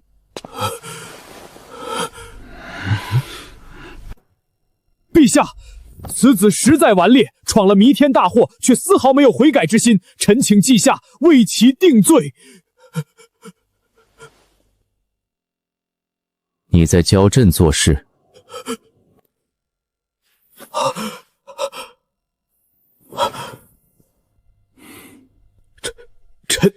臣不敢。不敢你在这里废什么？朕的问话你都敢打断，你还把朕放在眼里吗？臣万死！臣万死！苏颜，你让朕明示，那朕就给你说道说道。朕让你去当赈灾巡查使，处理灾情一事，你却去多管闲事，做出职责之外的事情，甚至还无照杀官。臣冤枉啊！臣刚立了大功，陛下就对功臣兴师问钻，这也太让人心寒了。哦，朕又如何冤枉你了？臣此次去万年县，可谓是殚精竭虑，尽心尽力处理灾情的事情。一到万年县，就凭借聪明才智破获大案。这2日又为了聚集灾民，臣每日只睡1-2个时辰。陛下看臣的黑眼圈多严重！少说这些有的没的，捡重点。哼，上官大人，此话何意？陛下，就算那万年县令参与买卖人口之事，也不应该由他巡查使去查，而是应该交给刑部去查此事。苏大人不仅越俎代庖，还在没有旨意的情况下杀朝廷命官，已经触犯了律法。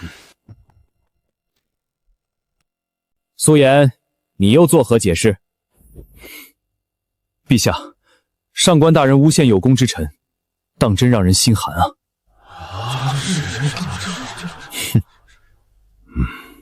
哼，我诬陷你，倒是说说老夫这句话哪里说错了？苏颜，你休得狡辩，无照杀官就是死罪。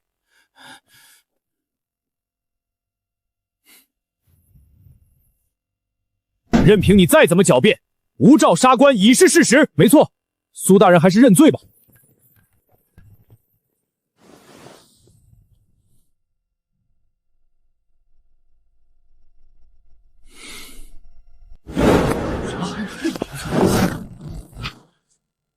别捣乱，这小子有自己的打算。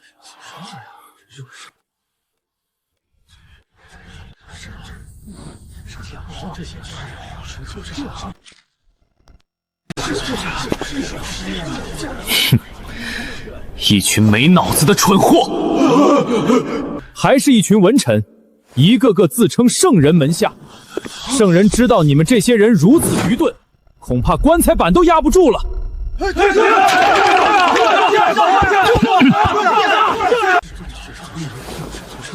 苏颜，休得在朝堂之上猖狂！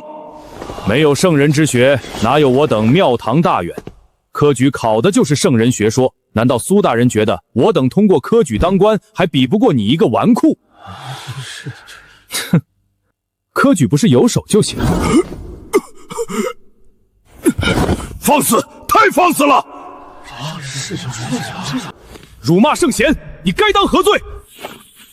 这里是朝堂，不是你这个惶口小子撒野的地方。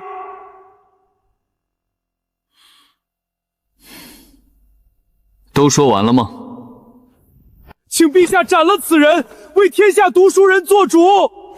请陛下斩了此人。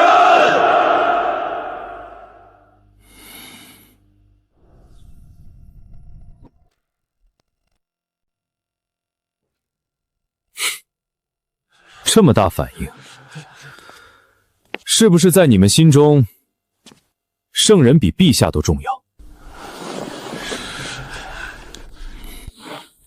呵呵，怎么都哑巴了？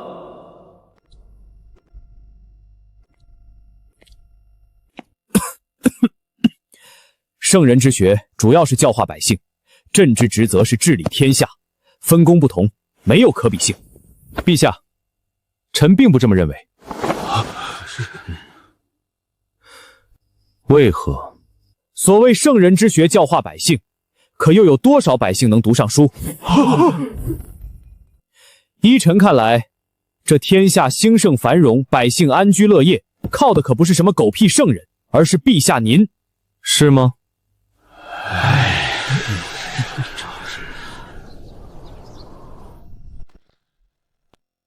陛下文治武功无人能比，臣相信，在陛下的带领下，大前定能繁荣昌盛。臣也相信，凭陛下的能力，定能成就千秋伟业，成为那让万朝臣服的天可汗。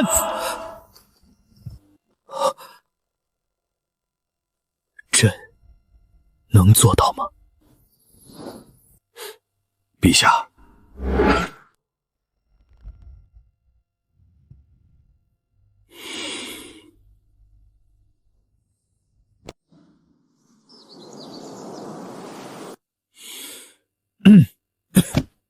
现在是说赈灾之事，别扯远了。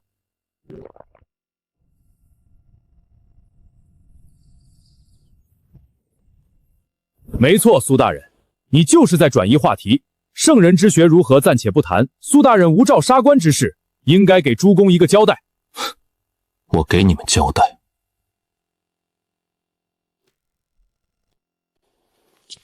是你们这些尸位素残的狗官，应该给陛下一个交代吧。苏颜，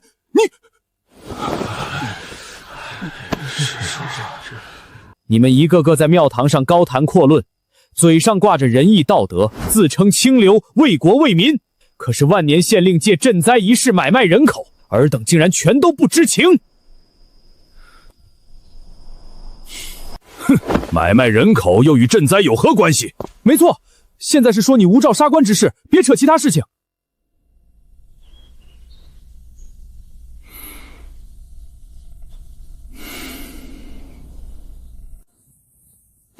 苏大人就别转移话题了。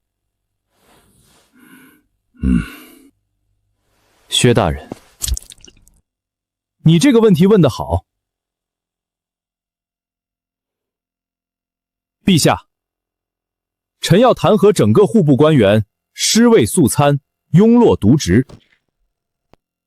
哼，本官倒要看看你能耍出什么花样。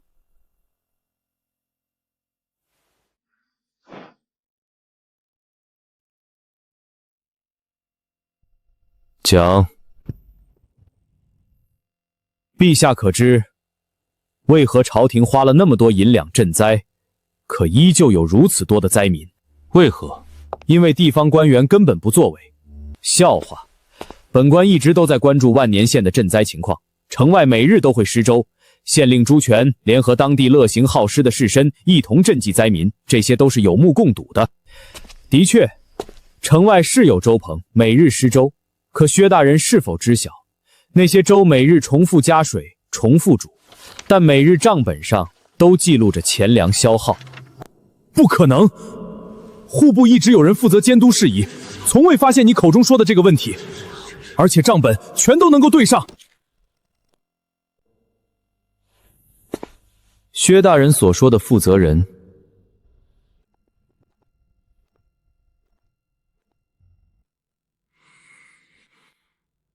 是否是文远？文大人，本官一直在监督赈灾事宜，万年县每日都有施粥，各种账目全都能够对上。如果有问题，本官绝对能察觉到。那如果文大人和那万年县令是一伙的呢？陛下，苏大人诬陷朝廷命官，请陛下为臣做主。苏颜，你可有证据？陛下，臣准备了许多证据，就在殿外。拿进来。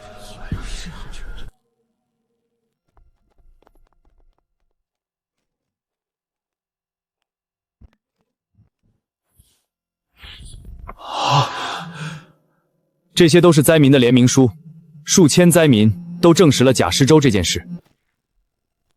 灾民愚钝，苏大人又是巡查使，逼迫他们写联名书，不是很简单。哼，别着急嘛，文大人。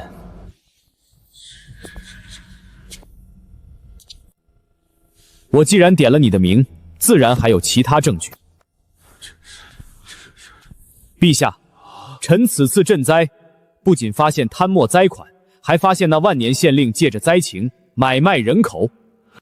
而朝廷赈灾之所以如此困难，就与这买卖人口有绝对的关系。详细说来，不知诸公有没有听过这样一句话：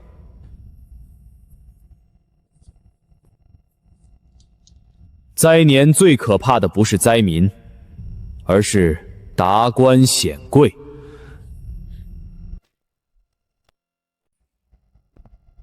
上官大人可听过？你问本官干什么？本官又未管理过赈灾之事。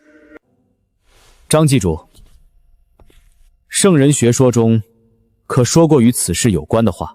哼，圣人言的是仁义礼智信。圣人学说是用来教化万民，你这问题问出来，显得很无知。陛下，外面之所以有如此言论，就与这买卖人口有关。灾年，商人和士绅囤粮已经是心照不宣的事情，而粮食短缺，肯定会在短时间内让粮价暴涨。朝廷想要赈灾，就要花费数倍价格购买粮食，这对朝廷来说将是一笔巨大的开支。这是他们赚的第一笔国难财。他们就算赚了这些钱，朝廷也没有相关的律法去制裁，毕竟买卖本就是互相的选择。但是这点钱怎么能满足他们的胃口？你的意思是，他们真正的目标是买卖人口？陛下圣明，一下便想通了其中的关系。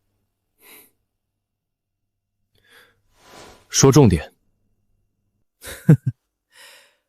若是强制买卖人口，被朝廷查到之后就是死罪，那些人自然不会这么蠢，他们等的就是大灾之时。消极赈灾，先把朝廷的银子赚了，然后再赚灾民手里的银子。等灾民银子赚完之后，那些灾民想要活下去，就必须卖儿卖女。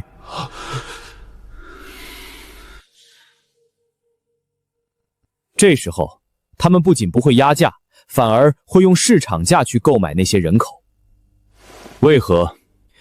因为这样符合律法，符合自愿买卖，就算被查出来也没事。而且他们不仅不会压价，反而还会比市场价高。若是不压价，又如何赚钱？买卖赚钱的本质就是低买高卖，赚取中间的差价。如果不压价，那他们通过什么形式赚钱？陛下有没有想过，那些卖儿卖女的钱，到了灾民手里之后，是用来干什么的？都快饿死了，自然是买粮食，这是常识。粮食又在谁手中？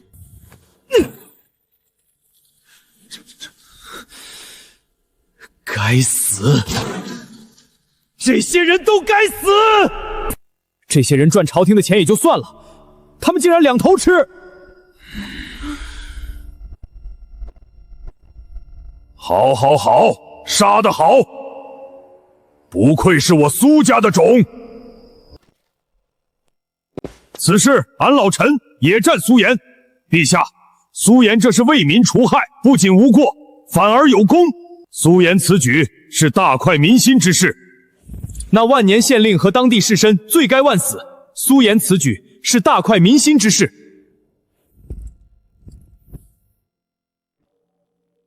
所以，臣这个临时的巡查使，都能轻易查出来的事情，为何户部的诸位大人一个个都不知情？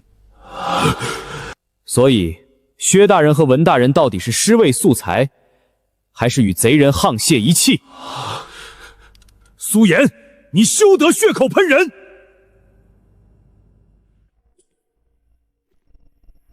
这些不过是你的一面之词而已。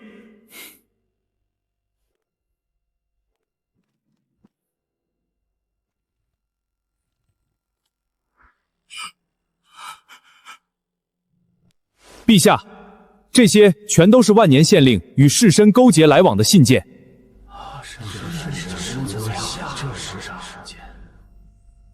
呈上来。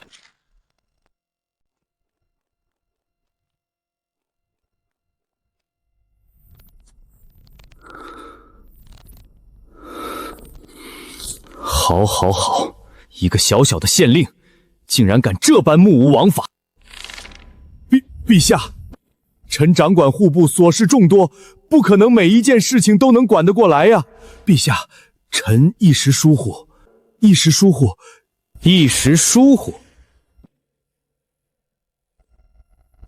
你知道这一时疏忽有多少百姓，让多少百姓在背地里骂朕是个昏君吗？陛下，这些是万年县令与户部侍郎文远的书信往来，其中明确记载了两人勾结士族。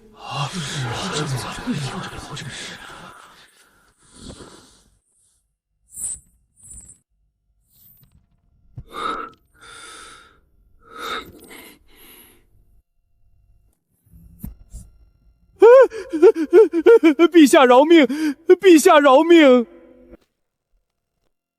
来人，革去户部侍郎文远的官职。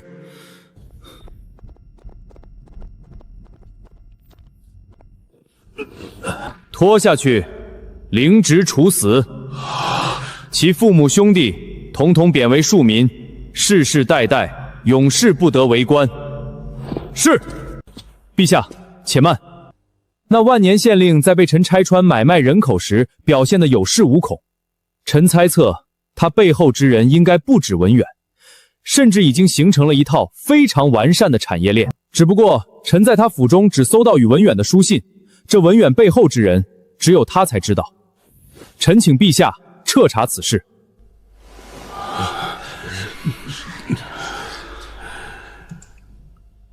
陛下，臣觉得当务之急是赈灾要紧，其他的事情等日后再查。上官大人这么着急阻止，不会那背后之人就是你吧？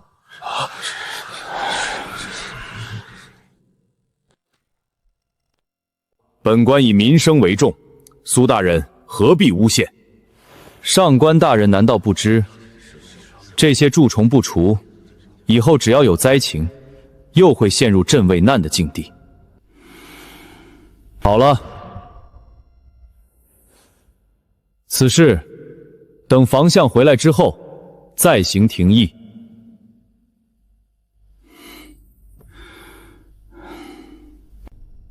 先把这狗官关进大理寺，严加看守。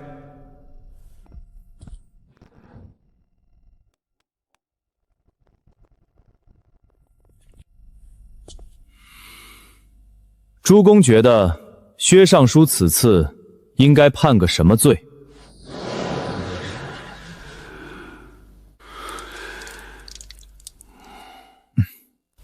薛大人身为户部尚书，虽然每日管理的事情驳杂，有些疏忽在所难免，但是此事事关重大，他御下不严，应该定个失职之罪。上官大人认为只是个失职。从目前得知的信息来看，此事薛大人并不知情，一切都是那文远欺上瞒下。陛下，臣觉得上官大人说的没错，薛大人平日里官声极好，这次只是太信任部下，有所失职。臣附议。臣附议。行吧，既然诸公都以为薛尚书是失职，那就罚薛大人1年俸禄，并且在1个月内查出赈灾银两的去向，还有此事牵扯的人全都抓捕归案。臣遵旨。至于苏颜，短短几天时间就破获如此大的案子，当真让朕刮目相看。主公觉得该怎么赏赐？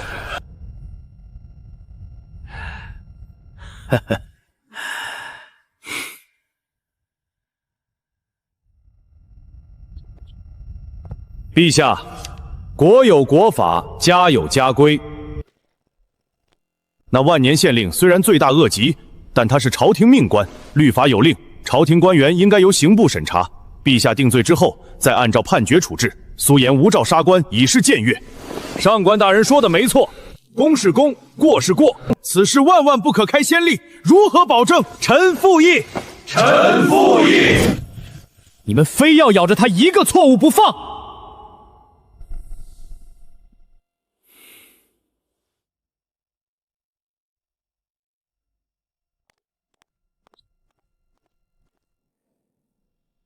咱们打仗都有将在外，君命有所不受的说法，事急从成。苏颜斩县令，虽然违背律法，但那个县令的确该死，他并没有杀错人。上官老二，有本事和俺打一架，欺负一个晚辈算什么本事？粗鄙之人，粗鄙总比你这个虚伪小人好。你连自己外甥女婿都要针对，真不是人！呸！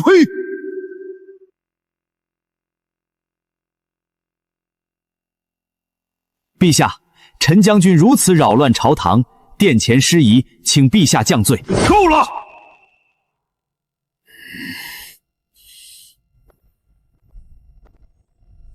陛下，臣有一言。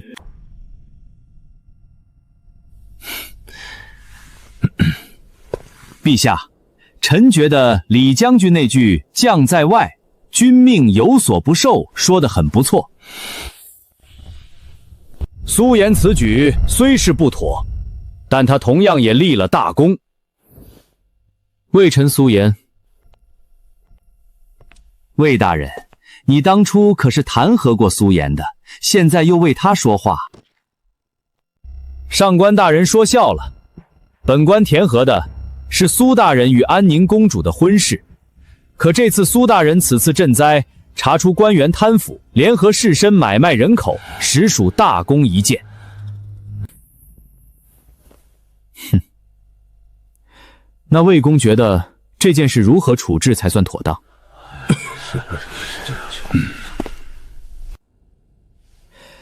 臣觉得功过相抵，方为上策。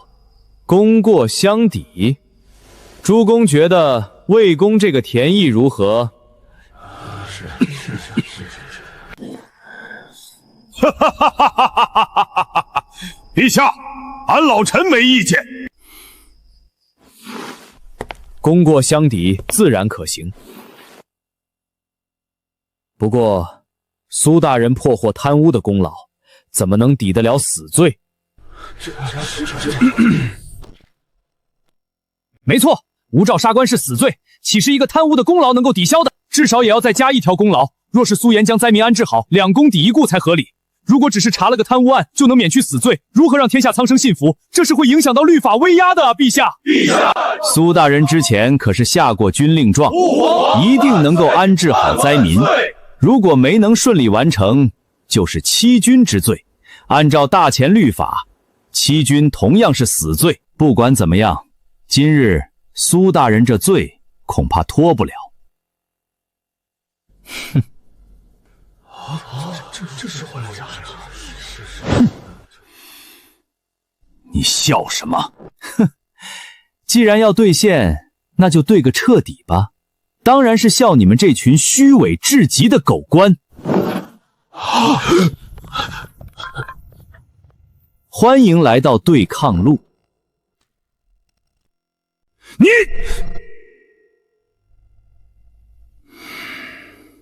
哼哼，死到临头还敢大放厥词？放肆！陛下，这苏岩3番2次在朝堂辱骂我等，陛下难道真要眼睁睁看着百官颜面扫地吗？苏岩，注意素质。好的，陛下。诸位大人，怎么知道我没安置好灾民？呵呵，那请苏大人说说看，如何安置的那些灾民？查清人口买卖的来龙去脉，已经让人很意外了，怎么可能有时间安置好灾民？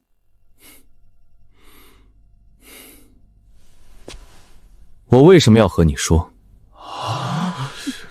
你，嘿嘿，要说也是和陛下说。陛下，其实要安抚灾民很简单，臣能想到不下于10种方式。哼，大放厥词！安置灾民一直都是本官说话，你这老东西插什么嘴？请，要不你来讲。你还敢骂本官，真是猖狂至极！你不知道打断别人说话是一件很没教养的事情吗？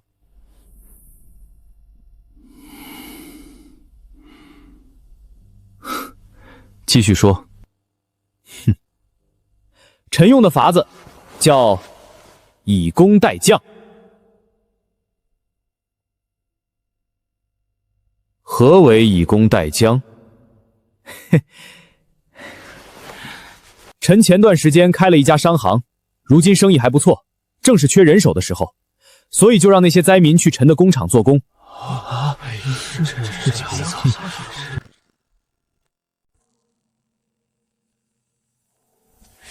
是啊，这败家子儿还会做生意。大家都说将门虎子，没想苏家世代忠良，竟然出了一个商贾之流。当真是把苏将军的脸都给丢尽了。苏岩，你前番立下军令状，言言有办法安置江南灾民，今日便说说吧。回陛下，臣的办法是以工代战，你让灾民去做工。正是，臣已在江南设立工坊，让灾民入坊劳作，臣提供食宿，每月发放工钱。陛下，那些灾民已经很难了，苏大人竟然还强迫他们去做工，这完全是在剥削百姓。自古以来，赈灾都是朝廷安抚百姓，苏大人竟然和生意扯上关系。苏岩，让灾民做工这件事的确有些不妥，传出去对你名声也不好。陛下，臣可不是让灾民免费做工，臣不仅给那些灾民提供食宿，每个月都发工钱。陛下与诸公此言，是真不知民间疾苦。你们觉得他们需要的是施舍，还是活下去的希望？大胆！苏岩，你说我们也就算了，竟然敢说陛下，冒犯圣上，你该当何罪？你能不能不要打岔？哪怕朝廷不在乎国库压力，一直给灾民施粥，1个月、2个月没什么问题，但是要到下一年秋收，灾民才能重新维持生计。陛下觉得这个办法合理吗？陛下刚才说让灾民做工不妥，那臣想问一句，陛下当真了解灾民想要什么？当然是吃饱穿暖。可是施粥给予物资，真让那些灾民吃饱穿暖了吗？继续说，授人以鱼不如授人以渔，臣给了他们生机，让他们能够通过劳动获取相应的报酬。臣工厂的劳动强度在他们看来和休息没什么两样，再加上每个月臣都给工钱，他们也有了盼头，又让朝廷没有过库的压力，这一举多得的事情，不知诸公为何有这么大的反应，还给我扣上为祸苍生的帽子？难道是因为我以工代赈，让诸位无法从赈灾中捞好处了？授人以鱼，不如授人以渔。的确，这以工代瞻实属妙计也。按照苏颜所说，他这个以工代瞻的确妥善安置了灾民，而且朝廷也没有花费钱粮。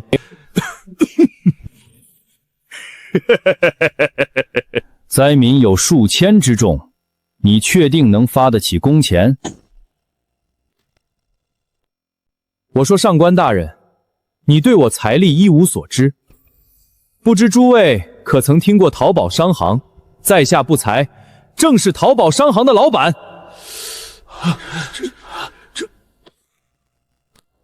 什么？苏颜竟然是淘宝商行的东家？他一个败家子儿，如何能把生意做得这么好？目前帝都最火热的商行，竟然是苏颜开的，难以置信，实属难以置信。淘宝商行竟然是你开的，苏将军，淘宝商行竟然是你家开的，你怎么不早说？你们都知道我这人喜欢低调，早知道是你家开的，以咱们的关系，至少也要打个5折吧，10两银子一台手摇风扇，俺家那小子非要买，还有那奶茶2两银子一杯，俺的这点俸禄全都花给你们家了。老苏，咱好歹也是战场上的过命交情，你赚我们的钱有些说不过去了吧？我就猜到会有这种情况发生。淘宝商行竟然是大哥开的，本王也有股份。哼，大哥不愧是大哥，这么大的生意，一天不得赚几百两银子？兄弟，你格局实在太小了。我爹可是念着诸位叔叔伯伯的，他在府内为诸位准备了会员卡。苏颜，何为会员卡？持会员卡之人，就代表着是我淘宝商行最尊贵的客人。日后持会员卡进去淘宝商行购买东西，不仅不会排队，还会有专人服务，而且价格也仅需2折。那个贤侄啊，会员卡有多少张？要求是什么？会员卡数额不多，只要我爹同意给就行。老苏，这会员卡无论如何都要给我1张，全然把话砸在苏卫光厨石上。当年可是俺从死人堆里给你救出来的，不给会员卡说不过去吧？老苏，你就说咱们10几年的交情，值不值1张会员卡？陛下，大明宫何时？菜市场大殿骤然无极。苏颜，这里可是朝堂，岂是你宣传商贾之事的地方？陛下，这成何体统？这些事情私下去说。臭小子，就知道把烂摊子甩给我！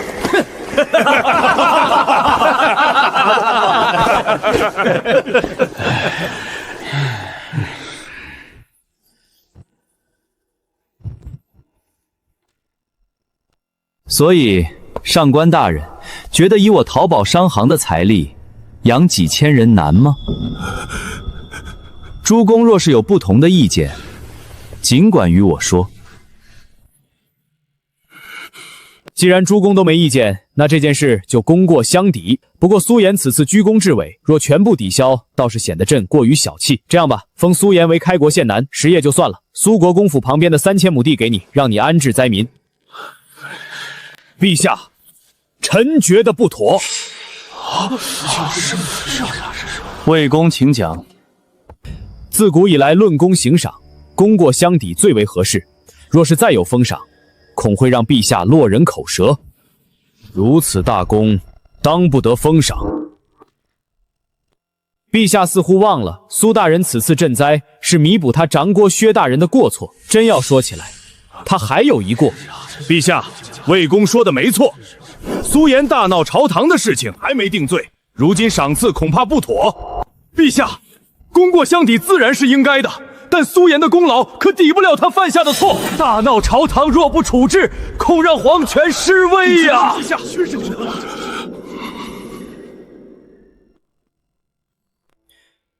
所以，尔等准备让朕如何治苏颜的罪？臣依旧坚持之前的弹劾。苏颜声名狼藉，不是安宁公主的良配，还得是魏公啊，这人能处。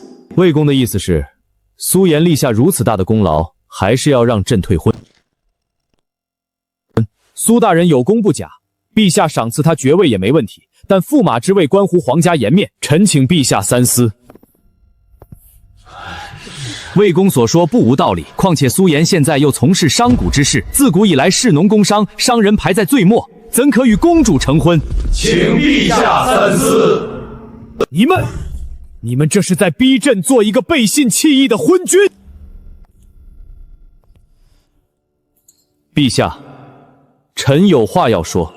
讲。臣觉得诸公说的没错，臣虽是国公之子，可名声非常不好。再加上从事商贾之事，娶长公主难免会让皇家沾染上流言蜚语。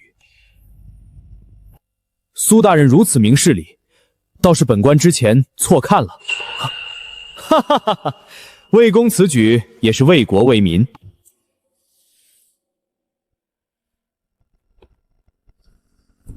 虽然父母之命媒妁之言，但臣觉得强扭的瓜不甜，婚姻是一辈子的事情。若是两个人没有任何了解就成婚，对臣和公主都不公平。而且魏公说的没错，臣名声狼藉，实在配不上公主。陛下若是一大可以其他方式赏赐，没必要搭上安宁公主的终生幸福。这小子脑子里到底怎么想的？难道他和自己女儿接触这么久，还没感觉？要知道李昭可不止一次在他面前夸过苏颜，好像这两个人都不知道对方身份。苏将军，你怎么看？孩子长大了，有自己的想法。臣觉得，既然小辈不愿意，这件事儿就算了吧。苏颜，我再问你一次，退婚，你真不会后悔？臣不后悔。终于要退婚，不用娶个祖宗回来了，而且昭昭那边也可以有个交代。自己为了他放弃当驸马，这不把他给感动的主动投怀送抱？既如此，那苏颜与安宁的婚约作废。不过念在此次苏颜立下大功，开国县男的爵位奖励照旧。自从知道他就是苏颜，心里就总有种说不出的感觉，而不是单纯的愤怒或讨厌，而是某种更深的理不清的人。我竟然在不知情的时候认可了一个自己最讨厌的人。听说他嗜赌如命，惹是生非，可接触下来，他不仅诗才出众，还有别人没有的商业头脑。这个纨绔一次次给我惊喜，甚至让我觉得好像只要有他在，什么事都办得成，太不真实了。而且婚约退了，我以为会轻松不少，可现在怎么一点也高兴不起来，太不真实了。而且婚约退了，我以为会轻松不少，可现在怎么一点也高兴不起来。昭昭，几天没见，有没有想我啊？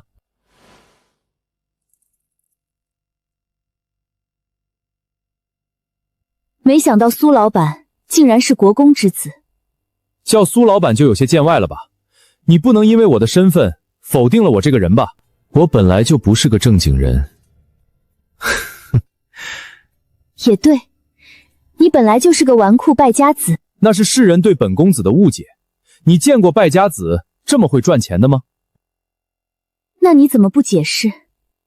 我苏颜一生行事，何须向他人解释？听说你在朝堂主动退婚了。退了。安宁公主那般金枝玉叶，你都舍得？什么狗屁公主，狗都不娶。你当真这么讨厌公主？必须的呀，之前不是说了吗？公主从小娇生惯养，打不得骂不得，特别是那安宁公主那么受宠，娶回来还得小心翼翼的伺候，要是没伺候好，被陛下知道了，几个脑袋够砍。而且我觉得成亲是一辈子的事，至少也要互相了解之后才知道能不能过一辈子吧。昭昭，怎么了？没事，公子的所言正是我之心意。命运就是这样捉弄人的吗？所以咱们恋爱观一致，也互相喜欢。昭昭，要不把住址告诉我，我立刻让父亲去提亲。这男人怎么每次都这么直白？你看，我现在的身份你也知道了，总不能一直不让我知道你是谁吧？公子能否再给我点时间？怎么，还想再观察观察我？你就当我是因为这个，最多1个月，我一定和你说。行吗？那再让你观察1个月，1个月后若是满意，我就上门提亲哦。你若是想，也可以。他不知道我有多怕他知道我就是安宁公主，到那时候，他会不会对我敬而远之？嘿嘿，这可是你说的，拉钩！幼稚鬼！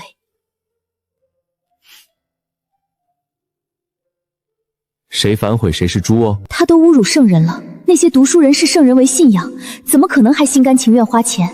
哼，那咱们打个赌如何？如果我能让他们心甘情愿掏钱，你就亲我一下，你就说赌不赌吧？赌就赌，我就不信你还能说服那些读书人。嘿嘿，说定了，可不许反悔。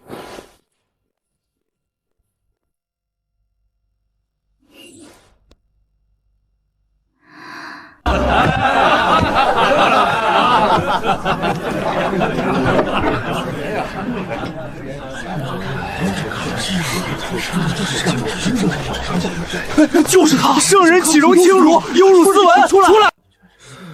诸位，诗词大赛已经结束，接下来由我为大家接榜。老板，把原稿抬上来。按照开业活动规则，本届诗词大赛冠军将会获得白银1000两。当然，为了让参赛的选手都能获得参与感，前10名本店也会送出奶茶券，第2名100张，第3名80张，第4、第5名50张，递名到第10名每人30张奶茶券。凭券可以在店内不用排队兑换奶茶。